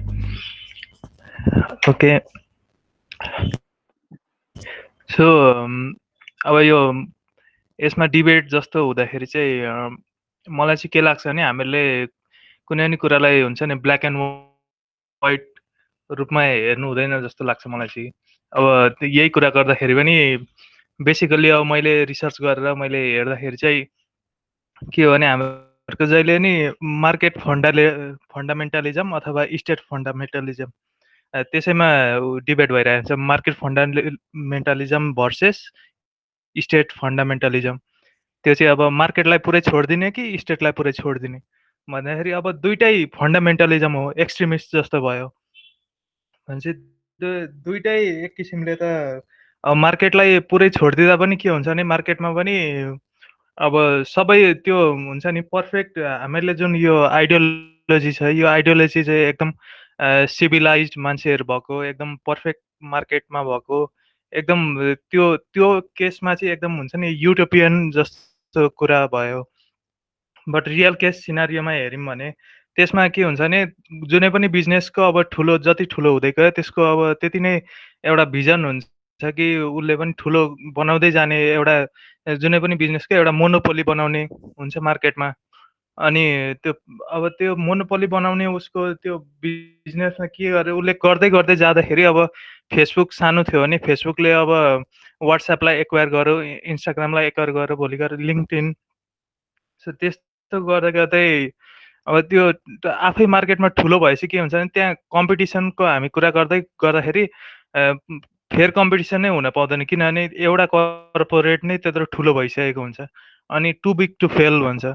सो त्यसमा भनेको अब गभर्मेन्टलाई पनि पुरै दोष लगाएर नि हुँदैन, गभर्मेन्टको पनि खास गरी काम भनेको त्यही अब अघि भने जस्तो फेसिलिटेट गर्ने हो। अनि बट अब अहिलेको केस अब कोभिडकै केसमा हेर्ने हो भने पनि एक किसिमको के भने गभर्मेन्टलाई अहिले मास्क लगाएर हिँड्नु भन्दाखेरि पनि अब कतिले त मान्दैन, पत्याउँदैन। एक किसिमको गभर्मेन्टमा पनि रेस्पेक्ट पनि हुनुपर्छ। गभर्मेन्टलाई रेस्पेक्ट भन्नाले फेरि पुरै गभर्मेन्टलाई कन्ट्रोल पुरै छोडिदिने त्यस्तो पनि होइन। अब गभर्मेन्टमा तर गभर्मेन्टले के गर्नु पर्यो भने गभर्मेन्टले मोनिटर चाहिँ गर्न जरुरी हुन्छ। मोनिटर कुन हिसाबले गर्ने हो भने अब मार्केटमा किनभने फेयर कम्पिटिसन गर्नु छ भनेपछि त कुनै कम्पनीहरू त अब ठुलो एकदम टु बिग टु फेल भनेको त एकदमै ठुलो भइसकेको अवस्थाको कम्पनीहरूलाई त कसरी उनीहरूले पनि अर्को अब कम्पनीहरूलाई अथवा कुनै स्टार्टअपहरू छ भने तिनीहरूलाई कसरी त्यो कम्पनीलाई चाहिँ अरूलाई पनि इन्करेज गर्न लगाउने, त्यो एउटा हुन्छ नि उनीहरूले राम्रो तरिकाले फोर्सले होइन, फोर्सले त हुँदैन, तर त्यो तिनीहरूलाई एउटा इन्करेज गर्ने वातावरण बनाइदियो अथवा गभर्मेन्टले त्यसरी इन्करेज गर्यो भने के हुन्छ भने एक किसिमको मोरालिटी पनि आउँछ क्या, मोरल इकोनोमी भन्छ होइन। अनि मोरल इकोनोमी भएपछि के हुन्छ नि एउटा ठुलो कम्पनी भइसकेपछि हामीले अरूलाई नै ग्रो गर्नुपर्छ भनेर भयो भने चाहिँ त्यसरी चाहिँ अरूले पनि ग्रो गर्ने पाउँछ। नत्र भने के हुन्छ भने मार्केटलाई पुरै छोडिदियो भने चाहिँ एउटा हामी फेयर कम्पिटिसनको कुरा गर्छौँ, तर त्यसमा पछि गएर के हुन्छ भने मोनोपोली हुन्छ क्या, त्यो अल्टिमेटली मोनोपोली जुनै पनि कम्पनीको हुन थाल्छ। अनि त्यसपछि अब त्यसमा गभर्मेन्टले इन्टरभेन्सन गरेन अथवा केही भएन भने चाहिँ इन्टरभेन्सन गर्नुपर्छ भन्दाखेरि पनि कुन तरिका हुन्छ, एउटा भनेको फोर्स अप्नाएर गभर्मेन्टले जबरजस्ती ट्याक्स लियो भने जस्तै कुरा भयो। त्यसरी नभएर गभर्मेन्टलाई नि एउटा रेस्पेक्टेड इन्टिटी जसले चाहिँ एउटा हुन्छ नि मोरल रूपमा चाहिँ कसरी जाँदा हुन्छ, जसले गर्दाखेरि चाहिँ अब सानो स्मल एन्ड मिडियम साइज बिजनेसहरूलाई नि कसरी ग्रो गर्ने भनेर त बिग कम्पनीजहरूले सिकाउन सक्छ नि त। हो त्यसरी चाहिँ त्यो गयो भने चाहिँ अब सोसाइटीमा त्यो भयो भने अरूलाई पनि ग्रो हुने अवसर पाउँछ र त्यो हुन्छ नि डिपेन्डेन्सीहरू पनि कम हुन्छ। नत्र भने यो अब जहिले पनि के हुन्छ भने अब नेपालमा अब 30 लाख 30 मिलियन मान्छेमा 7-8 मिलियन त पोभर्टीमै छ। अनि त्यो पोभर्टीमा भएको हुनाले चाहिँ के नेताहरूले एउटा उनीहरूको मुद्दै हुन्छ कि अब यी गरिबी हटाउनु छ, यो गर्नु छ, त्यो गर्नु छ भनेपछि त्यहाँ अब सोसियलिजमको सोसल वेलफेयरको कुरा आइहाल्छ। किनभने त्यो अब पुरै मार्केटलाई छोडिदियो भने तिनीहरूलाई कसले हेर्ने फेरि? अनि त्यही भएर त्यो अब सर्भाइभल अफ फिटेस्ट जस्तो कुरा हुन्छ। सो त्यो त्यही भएर हुन्छ नि एउटा एक किसिमको ब्यालेन्समा लानुपर्छ जस्तो लाग्छ। अनि हामीहरूले कसरी चाहिँ इन्करेज गर्ने मान्छेलाई हुन्छ नि बिजनेस गर्नतिर इन्करेज गर्ने, एन्टरप्रेन्योरसिपतिर इन्करेज गर्ने, त्यो भयो भने चाहिँ धेरै प्रब्लमहरू सल्भ हुन्छ र मान्छेले एउटा के छ भने वेलफेयर सिस्टममा अब बुढो भएपछि मान्छेलाई भत्ता दिने भन्दा पनि त्योभन्दा अल्टरनेटिभ भनेको युनिभर्सल बेसिक इन्कम भन्ने नि छ। त्यो पछि अहिले नै त अब हुँदैन त्यो। पछि त्यो भयो भने नै वर्षको बरु वृद्ध भत्ता भन्दाखेरि पनि युनिभर्सल बेसिक इन्कम अथवा इन्करेज जुन युथ छ तिनीहरूलाई चाहिँ स्टार्ट गर्नलाई इन्करेज गर्यो भने त पछि उनीहरूले कमाएर त आफै बुढो भएपछि त आफै सेभ गरिहाल्छ नि, आफ्नै त्यो प्रोभिडेन्ट फन्ड हुन्छ, अरू फन्ड आफूले जम्मा गर्छ। सो त्यो हिसाबले चाहिँ गभर्मेन्टले हेल्प गर्न सक्छ। तर अरू तरिकाले चाहिँ गभर्मेन्टले अब धेरै रेड टेप लगाइदिने अनि धेरै हुन्छ नि मार्केटमा चाहिँ ग्रो गर्न नदिने, झन्झट बढी पैदा गरिदिने काम चाहिँ गभर्मेन्टले गर्नु हुँदैन। गभर्मेन्टले भनेको फेसिलिटेट गरिदिने र कसरी चाहिँ मोरल्ली एउटा कम्पनीहरू र एउटा देशमा चाहिँ कसरी त्यो हुनुपर्छ, एउटा राम्रो रूपले मार्केट जान्छ भनेर चाहिँ त्यसरी चाहिँ एउटा एक किसिमको इन्करेज गर्न सक्छ जस्तो लाग्छ। Thank you. यो दिपेशले भनेको पोइन्टहरू चाहिँ निकै नै राम्रो पनि थियो बिकज अहिले लाइक रिसेन्ट अहिले इयर्सहरूमा चाहिँ अब गभर्मेन्टले ल्याएको पोलिसिजहरूमा पनि कति धेरै पोलिसिजहरू यस्तो पोलिसिजहरू थियो जसले चाहिँ हामीलाई मतलब सोसाइटीलाई पनि एकदम धेरै बेनिफिट गरेको छ होइन। अब कस्तो कस्तो पोलिसी भन्दाखेरि एउटा सिएसआरको पोलिसी होइन जुन कर्पोरेट सोसियल रेस्पोन्सिबिलिटी भन्छ। सुरुमा चाहिँ गभर्मेन्टले यो ठुलो ठुलो अर्गनाइजेसन्सहरू जसले चाहिँ यतिभन्दा बेसी प्रफिट कमाएको छ तिनीहरूले चाहिँ कम्पलसरी आफ्नो प्रफिटको 80% चाहिँ सिएसआरमा गर्नुपर्छ भनेर भनिसकेपछि कति धेरै सक्सेसफुल अर्गनाइजेसन्सहरू हाम्रो नेपालमा अब चौधरी फाउन्डेसन भयो, कति धेरै यस्तो अर्गनाइजेसनहरू सूर्य नेपाल भयो, तिनीहरूले चाहिँ अब आफ्नो सिएसआरको लागि चाहिँ विभिन्न खालको प्रोग्रामहरू एजुकेसनमादेखि लिएर अब नागरिकको स्वरोजगारीको लागि भनेर अनि इन्भाइरोमेन्ट प्रोटेक्सनको लागि भनेर रेगुलरली उहाँहरूले चाहिँ आफ्नो प्रफिटबाट पनि ल्याएको हामीले देखिरहेका छौँ। यहाँसम्म भइसकेको छ कि अहिले इभन सबै प्राइभेट ब्याङ्क त्यही पोलिसी अनुरूप चाहिँ अब नेपाल राष्ट्र ब्याङ्कले पनि अब जति पनि फाइनेन्सियल इन्स्टिट्युसन्सहरू छ र जति पनि ब्याङ्किङ इन्स्टिट्युसन्सहरू छ कस्तो पोलिसी ल्यायो भन्दाखेरि तिनीहरूले पनि आफ्नो प्रफिटको 1% चाहिँ सिएसआरमा उयो गर्नुपर्छ भनेपछि अब डिफ्रेन्ट ब्याङ्क्सहरूले पनि त्यही किसिमको प्रोग्रामहरू लिएर आइरहेछ। अहिले त इभन एजुकेसन इन्स्टिट्युसन्सहरूले पनि आफ्नो स्टुडेन्ट्सहरूलाई एउटा सोसियली रेस्पोन्सिबल बनाउनको लागि इभन एजुकेसनको फिल्डमा पनि सोसियल रेस्पोन्सिबिलिटीको पोलिसीहरू लिएर आएर स्टुडेन्ट्सहरूलाई अनि डिफ्रेन्ट फ्याकल्टिजको प्रोग्राम्सहरूमा पनि यो ल्याएर चाहिँ यसरी पोलिसी रेगुलेट गर्ने तरिकामा पनि भर पर्छ। कुनै कुनै पोलिसिजहरूले चाहिँ जो सबैलाई बेनिफिट गरिरहेको सोसाइटीलाई नै बेनिफिट गरिरहेको पनि इक्जाम्पलहरू पनि छ। त्यसैले सबै गभर्मेन्टले गरेको पोलिसीहरूले चाहिँ गरिबै बनाउँछ भनेर भनिहाल्न पनि अलिकति मुस्किलै पर्छ जस्तो मलाई पनि लाग्यो दिपेशको पोइन्टहरू सुनेपछि चाहिँ। एन्जिलाको कुरामा अलिकति मैले एड गरेका हुन्छ। सरी जस्तै एन्जिला एउटा कुरा छ नि, if you let people to grow होइन, यदि मान्छेलाई व्यापार व्यवसाय गरेर खाने सहज वातावरण बनाइदिने हो भने नि सबै मान्छे बिस्तारै बिस्तारै ग्रो गर्छ र कसैको च्यारिटीमा बाँचिराख्नु पर्दैन होइन। रहेको कुरा कर्पोरेट सोसल रेस्पोन्सिबिलिटीको कुरा, you don't have to force people to do it, people will do it they have got the money. What are you going to do with the money if you have got? Are you are going to invest that money होइन। पहिलो कुरो त जस्तै तपाईँ जब त्यो invest गरिन्छ त्यो तरकारी पकाएर खाइँदैन अरे मैले प्रफिट कमायो भने म त्यो पैसा तरकारी पकाएर खान्न अथवा सेफमा मात्र राखिदिनँ, म त्यसलाई इन्भेस्ट गर्छु भने त्यसले रोजगारी सिर्जना गर्छ। मैले त्यसबाट प्रडक्ट निकाल्छु, त्यसबाट सर्भिस आउँछ मार्केटलाई, सो पहिलो कुरो who is going to benefit from that होइन, त्यो चाहिँ सोसाइटीलाई नै बेनिफिट गर्छ। र सोसल सर्भिस भनेको के हो? सोसल सर्भिस भनेको चाहिँ हामीले गएर कसैलाई भत्ता दिनु, च्यारिटी दिनु मात्र, डस्टबिन राख्नु मात्र सोसल सर्भिस होइन। मलाई चाहिएको टुथपेस्ट यदि कसैले मार्केटमा ल्याइदिन्छ, मसँग 20 रुपियाँ छ तर दाँत मोल्ने मसँग टुथपेस्ट छैन भने कसैले मार्केटमा त्यो टुथपेस्ट ल्याइदिन्छ भने त्यो पनि सोसल सर्भिस हो भन्ने कुरा बुझ्न जरुरी छ। र फोर्स गर्ने कि के अरे त्यो भोलिन्टियरी गर्ने र मान्छेले गर्छ। जस्तै एकछिनको लागि संसारको सबैभन्दा ठुल्ठुलो युनिभर्सिटी, सबभन्दा पुरानो university, if you see the record, all these have been built through the charity हैन, च्यारिटीले नै गर्दाखेरि भएको। र मान्छेले च्यारिटी गर्छ if you have the money हैन। कुनै एउटा क्वेसन आइसकेपछि यु फिल द्याट कार्नेगीले 2000 वटा लाइब्रेरी बनाइदियो अमेरिकामा हैन, रकफेलरले के भन्छ कार्नेगीले कम्पिटिसन गरेर पैसा कमाउने हिजोको दिनमा र त्यो पैसा बाँड्नेको लागि कम्पिटिसन गर्यो हैन।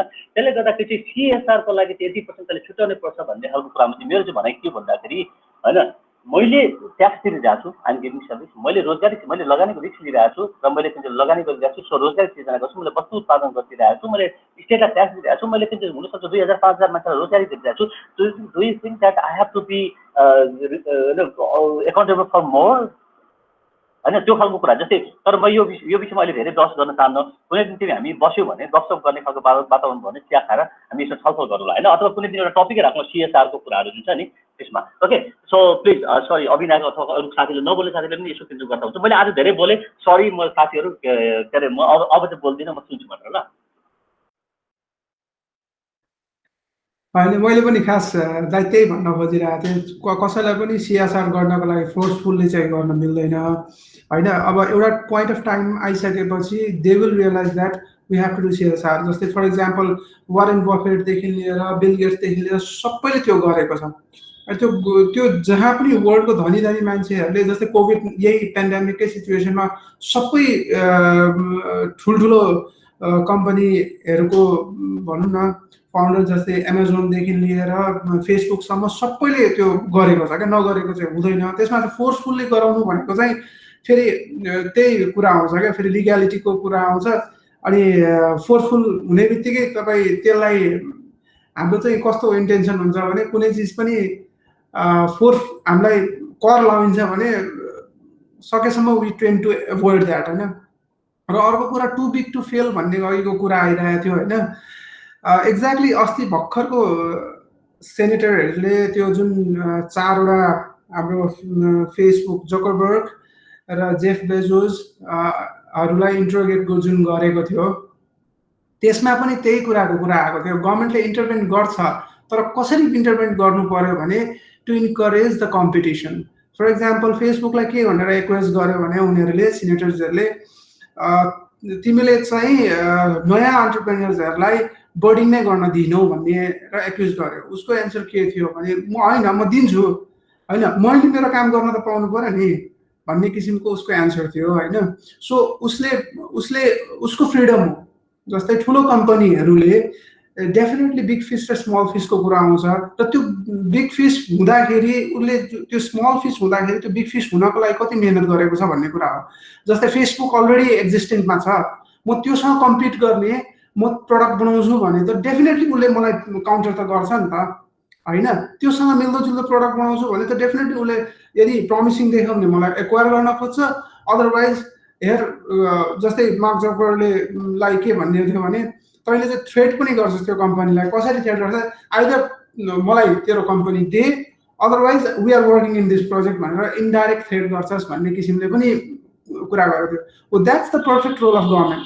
गभर्मेन्टले के गर्नु पर्यो भने उसलाई क्वेसन गर्नु पर्यो, तिमीले कम्पिटिसन किन गर्न दिइरहेको छैन, तर उसलाई इन्फोर्स चाहिँ गर्न उसको कानुनले दिँदैन है। एउटा त्यो कुरा हो। अनि गभर्मेन्टले चाहिँ, गभर्मेन्टको रोल जहाँसम्म नआउँछ, गभर्मेन्टको रोल भनेकै उसले चाहिँ इन्टरभेन्ट गर्ने भनेकै टु इन्स्योर द कम्पिटिसन, त्यतिको लागि हो। जस्तै for example too big to fail, आजसम्म कतिवटा त्यस्तो ठुल्ठुलो कम्पनीजहरू छ जुन चाहिँ फेल भएको छ, त्यसलाई रिप्लेस गरेको छ अर्कोले, त्यो मोर इफिसियन्ट कम्पनीहरूले। सो त्यसमा चाहिँ हामीले अझै जहाँसम्म बिजनेस र इकोनोमिक्सको कुरा आउँछ, यो चिजहरूलाई चाहिँ जस्तै जति हामी किन फ्रिडमलाई यति, जस्तै हामी आफै फ्रिडमलाई चाहन्छौँ, हाम्रो इन्डिभिजुअल फ्रिडमको लागि चाहन्छौँ भने बिजनेस पनि त काइन्ड अफ इन्डिभिजुअल फ्रिडम नै हो नि मेरो लागि त होइन। मैले के गर्नुपर्छ, के गर्नु हुँदैन, के गर्नु हुन्छ भन्ने कुरा त त्यो मेरो चोइस हो नि। म फेल हुन्छु कि हुँदिनँ भन्ने पनि मेरो चोइस हो होइन म राम्रोसँगले काम गरेन भने डेफिनेटली म फेल हुन्छु। सो त्यो फेल हुने बित्तिकै त्यो सबै चिज कोल्याप्स हुन्छ भने जस्तै for example let's say Apple अचानक फेल गर्यो। एप्पलको अहिलेको भ्याल्यु एउटा कन्ट्रीभन्दा ठुलो छ, एउटा मिडियम साइज भनौँ न कन्ट्रीहरूभन्दा ठुलो छ, फेल भयो अरे। सो वाट, त्यस्तो फेल त हिस्ट्रीमा त कतिचोटि भएको छ। त्यसको ठाउँले नै अर्को आइसकेको हुन्छ क्या, रेडी हुन्छ क्या। मेबी माइक्रोसफ्टले लिएला, मेबी हुवावेले लिएला, या अरू कुनै कम्पनीले लिइदिन्छ। सो त्यो चाहिँ ह्युमन डेभलपमेन्टमा फरक पर्छ। अब हामी as a human we are trying to be human है। So we are not at all perfect, हामी सबैजना पर्फेक्ट छैनौँ। सो हामीले त्यो पर्फेक्ट सिनारियो इन्टेन्सन वाइज हाम्रो इन्टेन्सन जहिले पनि राम्रो हुन्छ, पर्फेक्ट यो गरिदिए राम्रो हुन्छ होइन, यत्रो पैसा कमाइरहेको छ 10 रुपियाँ दिए के हुन्छ भनेर भन्छ। त्यो कतिको सेन्स गर्छ त? ल मेरो इन्कम 100 रुपियाँ छ, म 1 रुपियाँ दान दिउँ कि नदिउँ भनेर अरूले मलाई फोर्स गर्ने या पोक गर्ने कुरा त हुँदैन नि त त्यसमा। त्यो 1 रुपियाँ कमाउन कति गाह्रो हुन्छ भन्ने कुरा पनि त बुझ्नु पऱ्यो। त्यो खुट्टामा त्यो पहिला त्यो जुत्ता लगाएर हेर्नु पऱ्यो नि, त्यो 1 रुपियाँ कमाउने कसरी कमाइन्छ भन्न त एकदम सजिलो हुन्छ क्या, they are earning so much भनेर।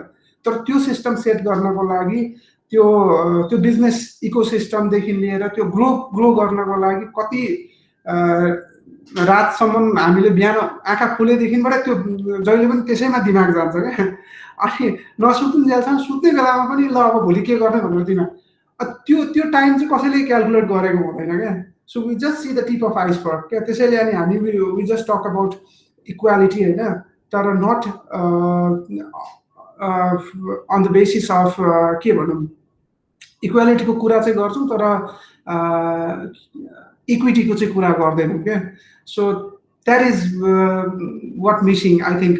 अनि जहाँसम्म लाग्छ अब अहिलेको हाम्रो जुन टपिक छ वाइ नेसन फेल्स भनेको एक्ज्याक्टली हाम्रो सोचाइ के हुन्छ भने विथ थिङ्स, जस्तै फर इक्जाम्पल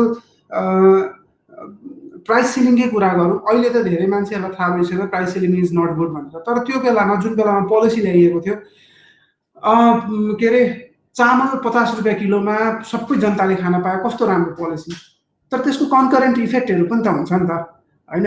हरेक चिजको हरेक पोलिसीको त्यसको कज स्टडी नगरिकन त्यो पोलिसी आउनुको कज, त्यो पोलिसी ल्याइसकेपछि त्यसको इफेक्ट के हुन्छ त है, त्यसको इफेक्ट कन्सिक्वेन्सेस के हुन्छ र त्यो कन्सिक्वेन्सले अर्को कुन प्रब्लम जन्माउँछ भन्ने कुराको सिस्टमेटिक सिस्टम थिङ्किङ भन्छ त्यसलाई चाहिँ, सिस्टम डाइनामिक्सको एउटा पार्ट हुन्छ। त्यो कुरालाई एनालाइज नगरिकन यदि हामी on the basis of intention कुनै पोलिसी ल्याउँछ भने definitely the nation will fail है। यो यसको धेरै इक्जाम्पल छ नेपालकै केसमा, नेपालको कार्पेट इन्डस्ट्रीको केसमा छ, नेपालको ब्रिक इन्डस्ट्रीको केसेसहरू छ, धेरै कुराहरू छ यसमा जुनमा चाहिँ इन्टेन्सन राम्रो छ तर त्यो पोलिसी ल्याउँदाखेरि इकोनोमी एकदम ब्याड।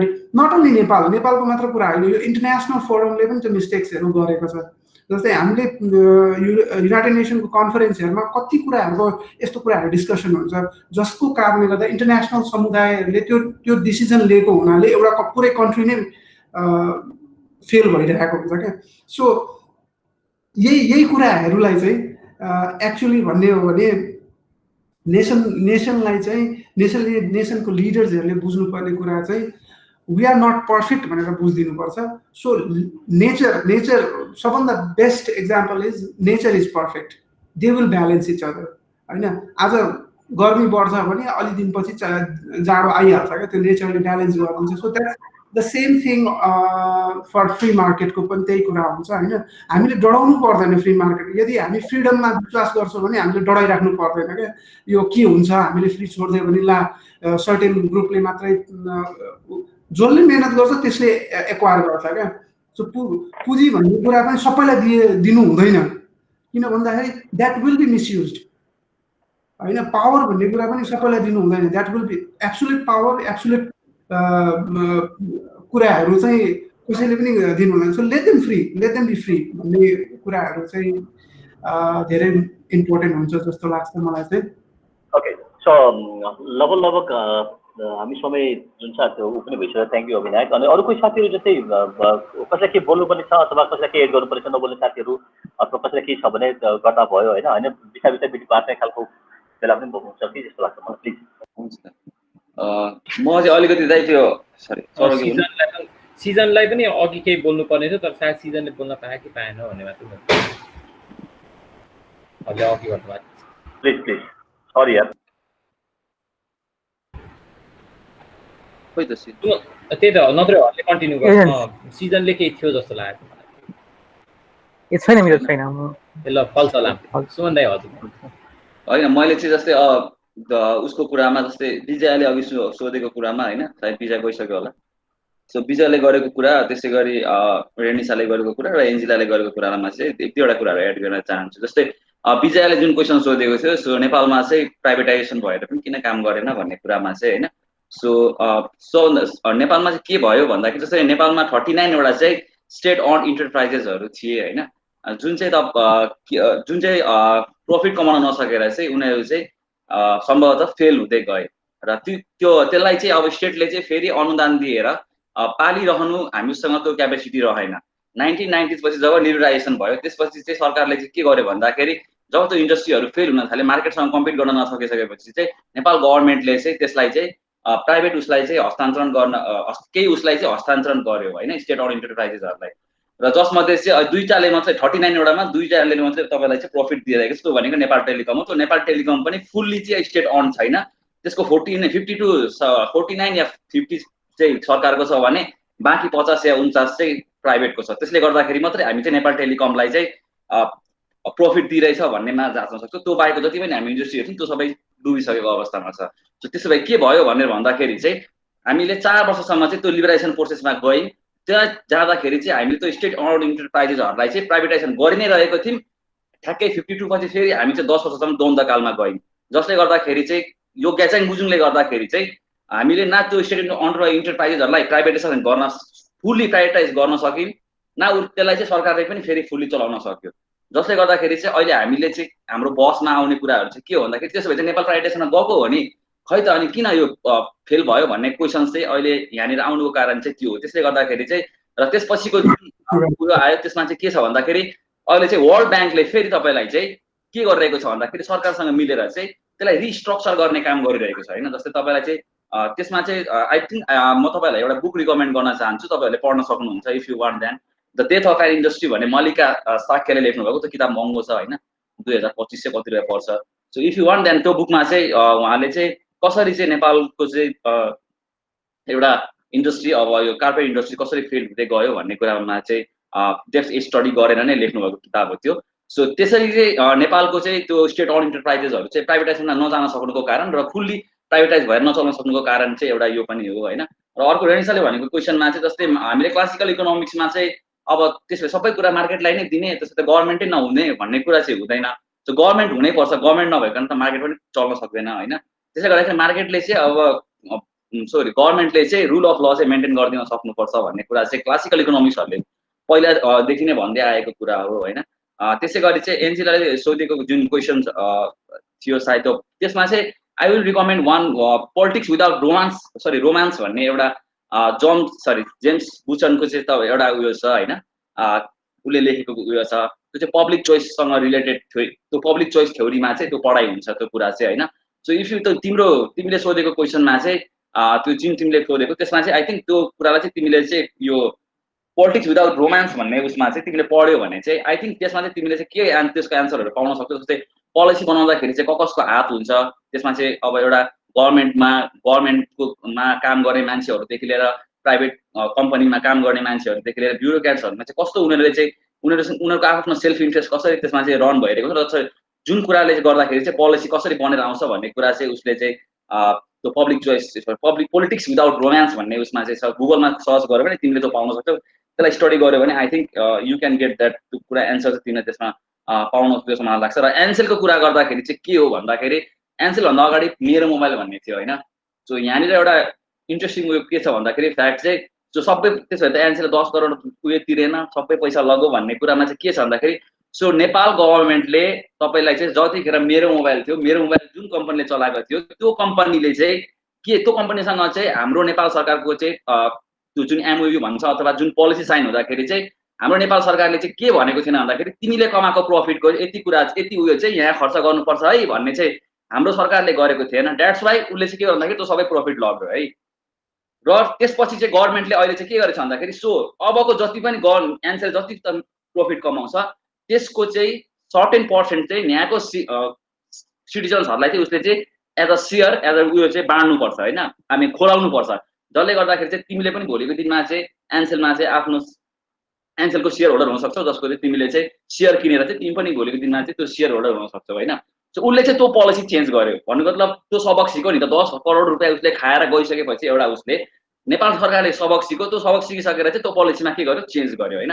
सो कहिले काहीँ चाहिँ के हुन्छ भन्दाखेरि सो हामीले बनाउने पोलिसीमा हामीले नेगोसिएसन गर्न नसक्दाखेरि चाहिँ चाहिँ हामी जहिले पनि पछि परेको हुन सक्छौँ। त्यसले गर्दाखेरि जति पनि नेपालमा अहिले जतिसुकै ठुल्ठुलो कुरा गरे पनि जतिसुकै पोलिसी बने पनि त्यसलाई उसले गर्ने भनेको IMF र वर्ल्ड ब्याङ्कले हो पैसा दिने होइन। र उनीहरूसँग चाहिँ नेपाल सरकारले चाहिँ नेगोसिएट गर्न सक्दैन। नेगोसिएट यो अर्थमा गर्न सक्दैन कि सो नेपाललाई कति फाइदा हुन्छ, नेपाली सिटिजनलाई कति फाइदा हुन्छ र जसले गर्दाखेरि चाहिँ भोलिको दिनमा चाहिँ त्यो पोलिसी बनाउँदाखेरि चाहिँ देशलाई नेसनलाई कति फाइदा हुन्छ र त्यसबाट बाहिर जाने उसलाई चाहिँ कति फाइदा हुन्छ भन्ने कुरा चाहिँ त्यो डिटरमाइन नगरेको चाहिँ उनीहरूले त्यत्तिकै चाहिँ भनौँ न उनीहरूले जे भन्यो ओके पैसा दिने उनीहरू हो, त्यो पैसा दिने उनीहरू भएकोले गर्दाखेरि चाहिँ त्यत्तिकै चाहिँ हुन्छ भनेर सबै कुरा मानेको हुनाले गर्दाखेरि चाहिँ त्यो पोलिसीको कन्सिक्वेन्सेस चाहिँ पछि फेरि हामीले आफैले चाहिँ भोग्नुपर्ने हुन्छ क्या। त्यसले गर्दाखेरि चाहिँ पोलिसी बनाउँदाखेरि चाहिँ यी कुराहरूलाई पनि ध्यान दिनुपर्छ भन्ने कुराहरू होइन, सबै एङ्गलबाट पनि हामीले चाहिँ सोच्नु चाहिँ जरुरी छ जस्तो मलाई लाग्छ। त्यसले गर्दाखेरि चाहिँ भनौँ न यो एउटा चाहिँ हाम्रो जस्तो देशको लागि अब के भन्नु एउटा बोटलनेक भन्नु अथवा विडम्बना भनौँ होइन, त्यो पोलिसी मेकरहरूले चाहिँ एउटा नेगोसिएट आफ्नो इन्ट्रेस्टको लागि अथवा नेसनल इन्ट्रेस्टको लागि नगर्न सकेको। एड गरिदिन्छु। अस्ति भर्खर मेरो कुरा भएको थियो होइन, हाम्रो यही विषयमा कुरा भएको थियो क्या, जस्तै रिप्याट्रिएसनको कुरा गरेका थियौँ हामीले। अनि जस्तै एनसेलको केसमा के भएको थियो भने एकदम सिम्पल छ क्या। जस्तै यदि म कुनै ठाउँमा गएर इन्भेस्ट गर्छु, उसको जनतालाई म के अरे रोजगारी दिन्छु, उसको ट्याक्स तिर्दिन्छु होइन भने मैले कमाएको नेट प्रफिट मैले मेरो यो देश मैले संसारको अरू ठाउँमा लाउन पाउने कि नपाउने होइन। नेपालमा के छ भने हो यही पोलिसी। जस्तै अब गभर्मेन्टले के गरिदिन्छ भने तैँले कमाएको अब सबै कुरा गर्दा गर्दै पनि तैँले कमाएको यतिको नेट प्रफिटको 80% चाहिँ तैँले यहाँ खर्च गर्नुपर्छ र उहाँ खर्च गर्नुपर्छ भनेर किन भन्ने? त्यो भन्यो भने तपाईँको एफडिआइजहरू कसरी आउँछ भन्दाखेरि चाहिँ बोल्दाखेरि चाहिँ एफडिआई चाहियो भनेर भन्ने रे। अनि रिप्याट्रिएसनको पोलिसीमा चाहिँ त्यस्तो राख्यो भने त जसलाई फाइदा हुँदैन भने उसले इन्भेस्ट किन गर्छ यो देशमा आएर? उसले त खैरात त बाँड्ने हुँदैन। सो त्यो कारणले गर्दा एउटा ठुलो कम्पनी नेपाल आउन पाएन र आएन। उसले त्यो स्टडी फिजिबिलिटी स्टडी गर्दाखेरि प्रिलिमिनरी स्टडीबाटै उसले नेपाललाई रिजेक्ट गरेको कारणहरू छ क्या त्यहाँ। अब अरू देशमा जाउँ, जस्तै म कुनै पनि अब फ्री भनौँ न अब डेभलप नेसनमा जाउँ, मैले त्यहाँ ल इभन स्विजरल्यान्डमा पनि मैले ल म यति $1 मिलियन म लिएर आउँदैछु, म तपाईँको देशमा इन्भेस्ट गर्छु भने यिनीहरूले यस्तै वेलकम गर्छ, उनीहरूले यस्तै तिमीलाई प्रोत्साहन गर्छ, तिमीलाई यति धेरै छुटहरू दिन्छ, तिम्रो ट्याक्सहरूकोदेखि लिएर दुनियाँ कति कुराहरू छुट। हाम्रोमा चाहिँ उल्टा पैसा कमाइस् भने तैँले यहाँ खर्च गर भनेर भन्ने त। अनि त्यो त मेरो पैसा म जहाँसुकै लान पाउँछु नि होइन।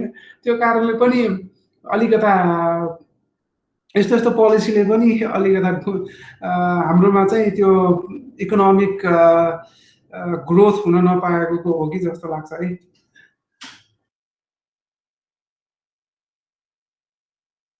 अब सस्ता नै हुन्छ होला हौ, लगभग केही साथीहरू त गइदिइसके होइन।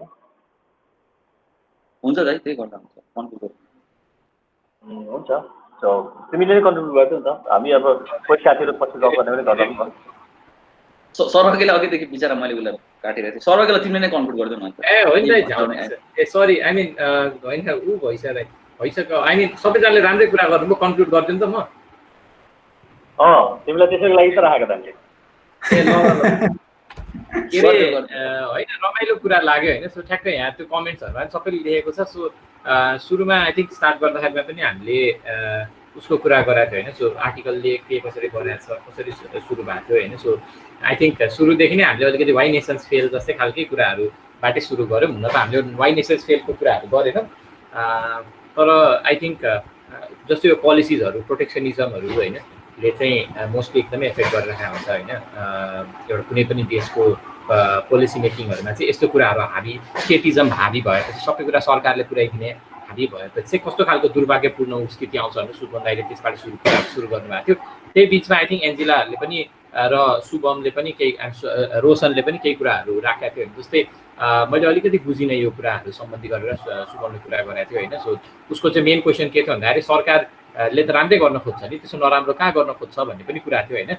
अनि एन्जिलाले चाहिँ अब जस्तै मेबी इट्स बिकज र विजयाले पनि टु सम एक्सटेन्ट मेबी यो चाहिँ सरकारको पोलिसीले राम्ररी काम गर्न नसकेर हो नि त, अर्कोचोटि त्यही पोलिसीलाई राम्ररी इम्प्लिमेन्ट गर्नतिर सरी होइन, इम्प्लिमेन्ट राम्रो गर्न नसकेर होला नि त, त्यसलाई राम्ररी इम्प्लिमेन्ट गरेको भए हुन्थ्यो कि भन्ने कुरा नि भएको थियो। र त्यही कुरामा हामीले अझ त्यही भित्र बसेर चाहिँ धेरै डिस्कसन भएको थियो। जस्तै यो खालको पोलिसी जसमा चाहिँ सरकारलाई सबै कुरा हामी गर्न दिन्छौँ होइन, त्यो खालको पोलिसीले चाहिँ कुनै पनि देशलाई फाइदा चाहिँ गर्दैन, त्यसलाई जति राम्ररी पनि इम्प्लिमेन्ट गरे पनि त्यो कुराले त्यति राम्रो असर पारिराखेको हुँदैन। सो त्यसपछि हाम्रो कुरा कहाँतिर मोडियो भन्दाखेरि चाहिँ प्रायः जस्तो हाम्रो मार्केट ओरिएन्टेड कुराहरू आएको थियो होइन। सो बसन्त दाइले कसरी चाहिँ मार्केटको पावरको कुराहरू गर्नुभएको थियो र कसरी मान्छेले स्वेच्छाले काम गर्छ होइन, र उसले इन्सेन्टिभ्सहरू पाइरहेको हुन्छ र सरकारले त्यो कुरा इन्सेन्टिभहरू उसबाट काट्दै काट्दै ट्याक्सको नाममा CSRको नामहरूमा काट्दै गयो भने चाहिँ कसरी चाहिँ हुन्छ नि सरकारले मिडिएटरको रोलबाट चाहिँ अब इम्प्लिमेन्टर मास्टरकै रोल खेल्न थाल्यो भने मान्छे त्यो देशको आर्थिक के अरे वृद्धि आफै घट्न जान्छ क्या। त्यो सबैले देखाइरहेको छ होइन। पहिलेको कम्युनिस्टहरूको देशहरू सोसियलिस्टहरूको देशहरू र तानाशाहहरूको देशहरूले राम्ररी उद्धृत गर्छ होइन त्यो कुरा। त्यसैले आर्थिक स्वतन्त्रता अपरिहार्य छ भन्ने कुरा पनि गर्नुभएको थियो। अनि अलिकति अब बिचमा सायद मैले अलिकति सुमन दाइले त्यही सम्बन्धी नै जहिले पनि अनि अलिकति त्यो कुरामा चाहिँ ह्युमेन भएर सोचिँदैन, पोलिसी मेकिङको एउटा आफ्नै खालको पोलिटिक्सहरू हुन्छ। र रेनिसाले पनि जब क्लासिकल इकोनोमिक्सहरू हामीले भनेपछि हामीले मात्र मार्केटलाई सबै कुरा छोडिदिने, सरकारको रोल चाहिँ एकदम डिमिनिस गरिदिने हो भन्ने कुरा गर्दा सुमन दाइले चाहिँ त्यसको आफ्नै पोलिटिक्स हुन्छ, त्यो पोलिटिक्सहरू बुझ्नुपर्छ होइन। र पोलिटिक्सहरू रोमान्टिक हुँदैन भन्ने कुरामा एउटा किताबको नाम पनि दिनुभएको थियो जुन मैले लेखिनँ। मेरो हात चिल्लो चाहिँ म खाना खाइरहेको थिएँ अनि तर राम्रो लागिरहेको थियो। म पछि सोध्न होइन के थियो दाइ त्यो बुकको नाम यसो भन्दैन, किनभने यो रेकर्ड भइरहेको छ नि त, मान्छेहरूले कहिले के थियो सुमन दाइ त्यो पोलिटिक्स विदाउट रोमान्स होइन। सो त्यो कुरा पढ्यो भने चाहिँ अझ पोलिसी मेकिङ बारे हामीले अझ धेरै कुराहरू थाहा पाउँछौँ र कसरी चाहिँ इमोसनले चाहिँ पोलिसिजहरूलाई लजिकल पोलिसिज या मोरल पोलिसिजहरूलाई चाहिँ डिरेल गरिदिन्छ क्या इमोसन्सले होइन। सो त्यो कुरा पनि गर्नुभएको थियो। अनि त्यही गर्दा गर्दा आई थिङ्क दिपेशले पनि राम्रो एनालोजी ल्याएको होइन। जुन कुरा चाहिँ धेरै मान्छेले बुझ्न चुकिरहेको हुन्छ नि त्यो के हो भन्दाखेरि फन्डामेन्टलिजम इज ब्याड इदर वेज क्या। मार्केटकै हामीले कुरा गरौँ या हामी स्टेटकै कुरा गरौँ होइन। सो स्टेट फन्डामेन्टलिजम र मार्केट फन्डामेन्टलिजम त्यो दुइटै एक हिसाबले नराम्रै हो, त्यसले नराम्रैतिर लगिरहेको हुन्छ। र सरकार पनि आई मिन बिजनेस उनीहरूलाई चाहिँ एज मोनिटरको रूपमा चाहिँ होइन बिजनेस हाउसेसहरूलाई चाहिँ मोनिटर गर्ने उसको निकायको रूपमा एउटा रेस्पेक्टेबल पावरफुल भन्दा पनि रेस्पेक्टेबल र एकदमै के भनौँ त्यसलाई इफ आइ एम नट रङ त्यसलाई क्रेडिबल संस्थाको रूपमा चाहिँ राख्नुपर्छ, न कि पावरफुल सर्वसत्तावादी हिसाबले चाहिँ गभर्मेन्टको इभोल्युसन हुनुहुन्न भन्ने कुरा उसले गरेको थियो। विच जुन इट साउन्ड्स कन्फ्युजिङ धेरै मान्छेहरूलाई, किन भन्दाखेरि क्लासिकल लिबरलिजमकै भित्र नि कुरा गर्दा धेरै ब्रान्चेस क्या जसले चाहिँ एनार्किजम भन्छ भन्दा सरकार बिना बिजनेस हाउसहरूले मान्छेले भोलिन्टरी ट्रान्ज्याक्सनबाट मात्र एउटा समाज चलाउन सक्छ भन्ने खेमा पनि छ, जो चाहिँ एकदम जसलाई सायद हामीले चाहिँ होइन मैले यसमा धेरै पढाएको छैन तर आई थिङ्क त्यो तिनीहरूलाई हामीले मार्केट फन्डामेन्टलिस्ट भन्नुहुन्छ, जहाँ चाहिँ सरकार हामीलाई चाहिँदैन भन्नुहुन्छ। तर फेरि अर्को खेमाको क्लासिकल लिबरलिजममा पनि छ जसले चाहिँ के भन्छ भन्दाखेरि अब हामीले सरकार चाहिन्छ तर सरकार ह्यान्डसम सरकार हुनु पर्यो, नट पावरफुल सरकार होइन। सो ह्यान्डसम भन्नाले त्यही क्रेडिबल हुनु पर्यो, रेस्पेक्टेबल हुनु पर्यो, राम्रो मोनिटर हुन सक्नु पर्यो, क्लासको मोनिटर जस्तो क्या, जसले दण्ड दिँदैन, जसले के गर्छ मान्छेलाई आफ्नो औकातमा रहन भन्नु भन्छ र जो बढिरहेको छ सबलाई फेसिलिटेसनको कामहरू गर्छ होइन। सो यसमा पनि हामीले कमन ग्राउन्डहरू खोज्न सक्छ क्या। अनि कति मान्छेहरूले चाहिँ वेलफेयर स्टेटको कुराहरू पनि गर्छ, जुन एन्जिलाले पनि र दिपेशले पनि कति कुराहरू गरेको थियो, युबिआईको कुराहरू युनिभर्सल बेसिक इन्कम होइन, र एन्जिलाले पनि त्यो कुरालाई सपोर्ट गर्दै बोलेर त्यसपछि हाम्रो आई थिङ्क फाइनल लेगहरूतिर हामी पुगेका थियौँ होइन। सो सुमन दाइले पनि त्यही कुराहरूमा अझ सपोर्टहरू गर्नुभएको थियो। So overall I think it's always about coming to a common ground क्या। सो ओभरअल एउटा कुरा चाहिँ कहिलेकाहीँ हामी कहाँ चाहिँ पुग्यौँ भन्दाखेरि it is not about hating a government, it's only about के हो भन्दाखेरि चाहिँ सरकारलाई चाहिँ धेरै कामहरू गर्न दिने होइन, सरकारले चाहिँ काम गरेर आएको मान्छेलाई चाहिँ नियमन गर्न सक्नु पर्यो होइन। सो त्यो गऱ्यो भने चाहिँ एउटा नेसन सक्सेसफुल हुनसक्छ, पोभर्टीलाई एलिभेट गर्न सकिन्छ, नत्र भए पोभर्टी झन् म्यानुफ्याक्चर हुँदै जान्छ यदि सरकारलाई नै सबै काम गर्न दिने हो भने होइन। अब अभियसली उसलाई पनि होइन मार्केट पनि हुनु पर्यो, तर आई मिन मार्केटलाई सबै कुरा छोडिदिने हो, तर के हुनु पर्यो एउटा राम्रो ह्यान्डसम सरकार ले चाहिँ त्यसलाई के गर्न राख्नु पर्यो, नियमन गरिराख्नु पर्यो होइन भन्ने कुराहरू आएको होइन। सो ओभरअल आई थिङ्क यही कुराहरू त बिचमा केही कुरा छुट्यो भने माफी पाउँला। यही भन्दै म आजको सेसन अन्त्य घोषणा गर्न चाहन्छु। मलाई सुनिदिएको र सही दिएकोमा धन्यवाद।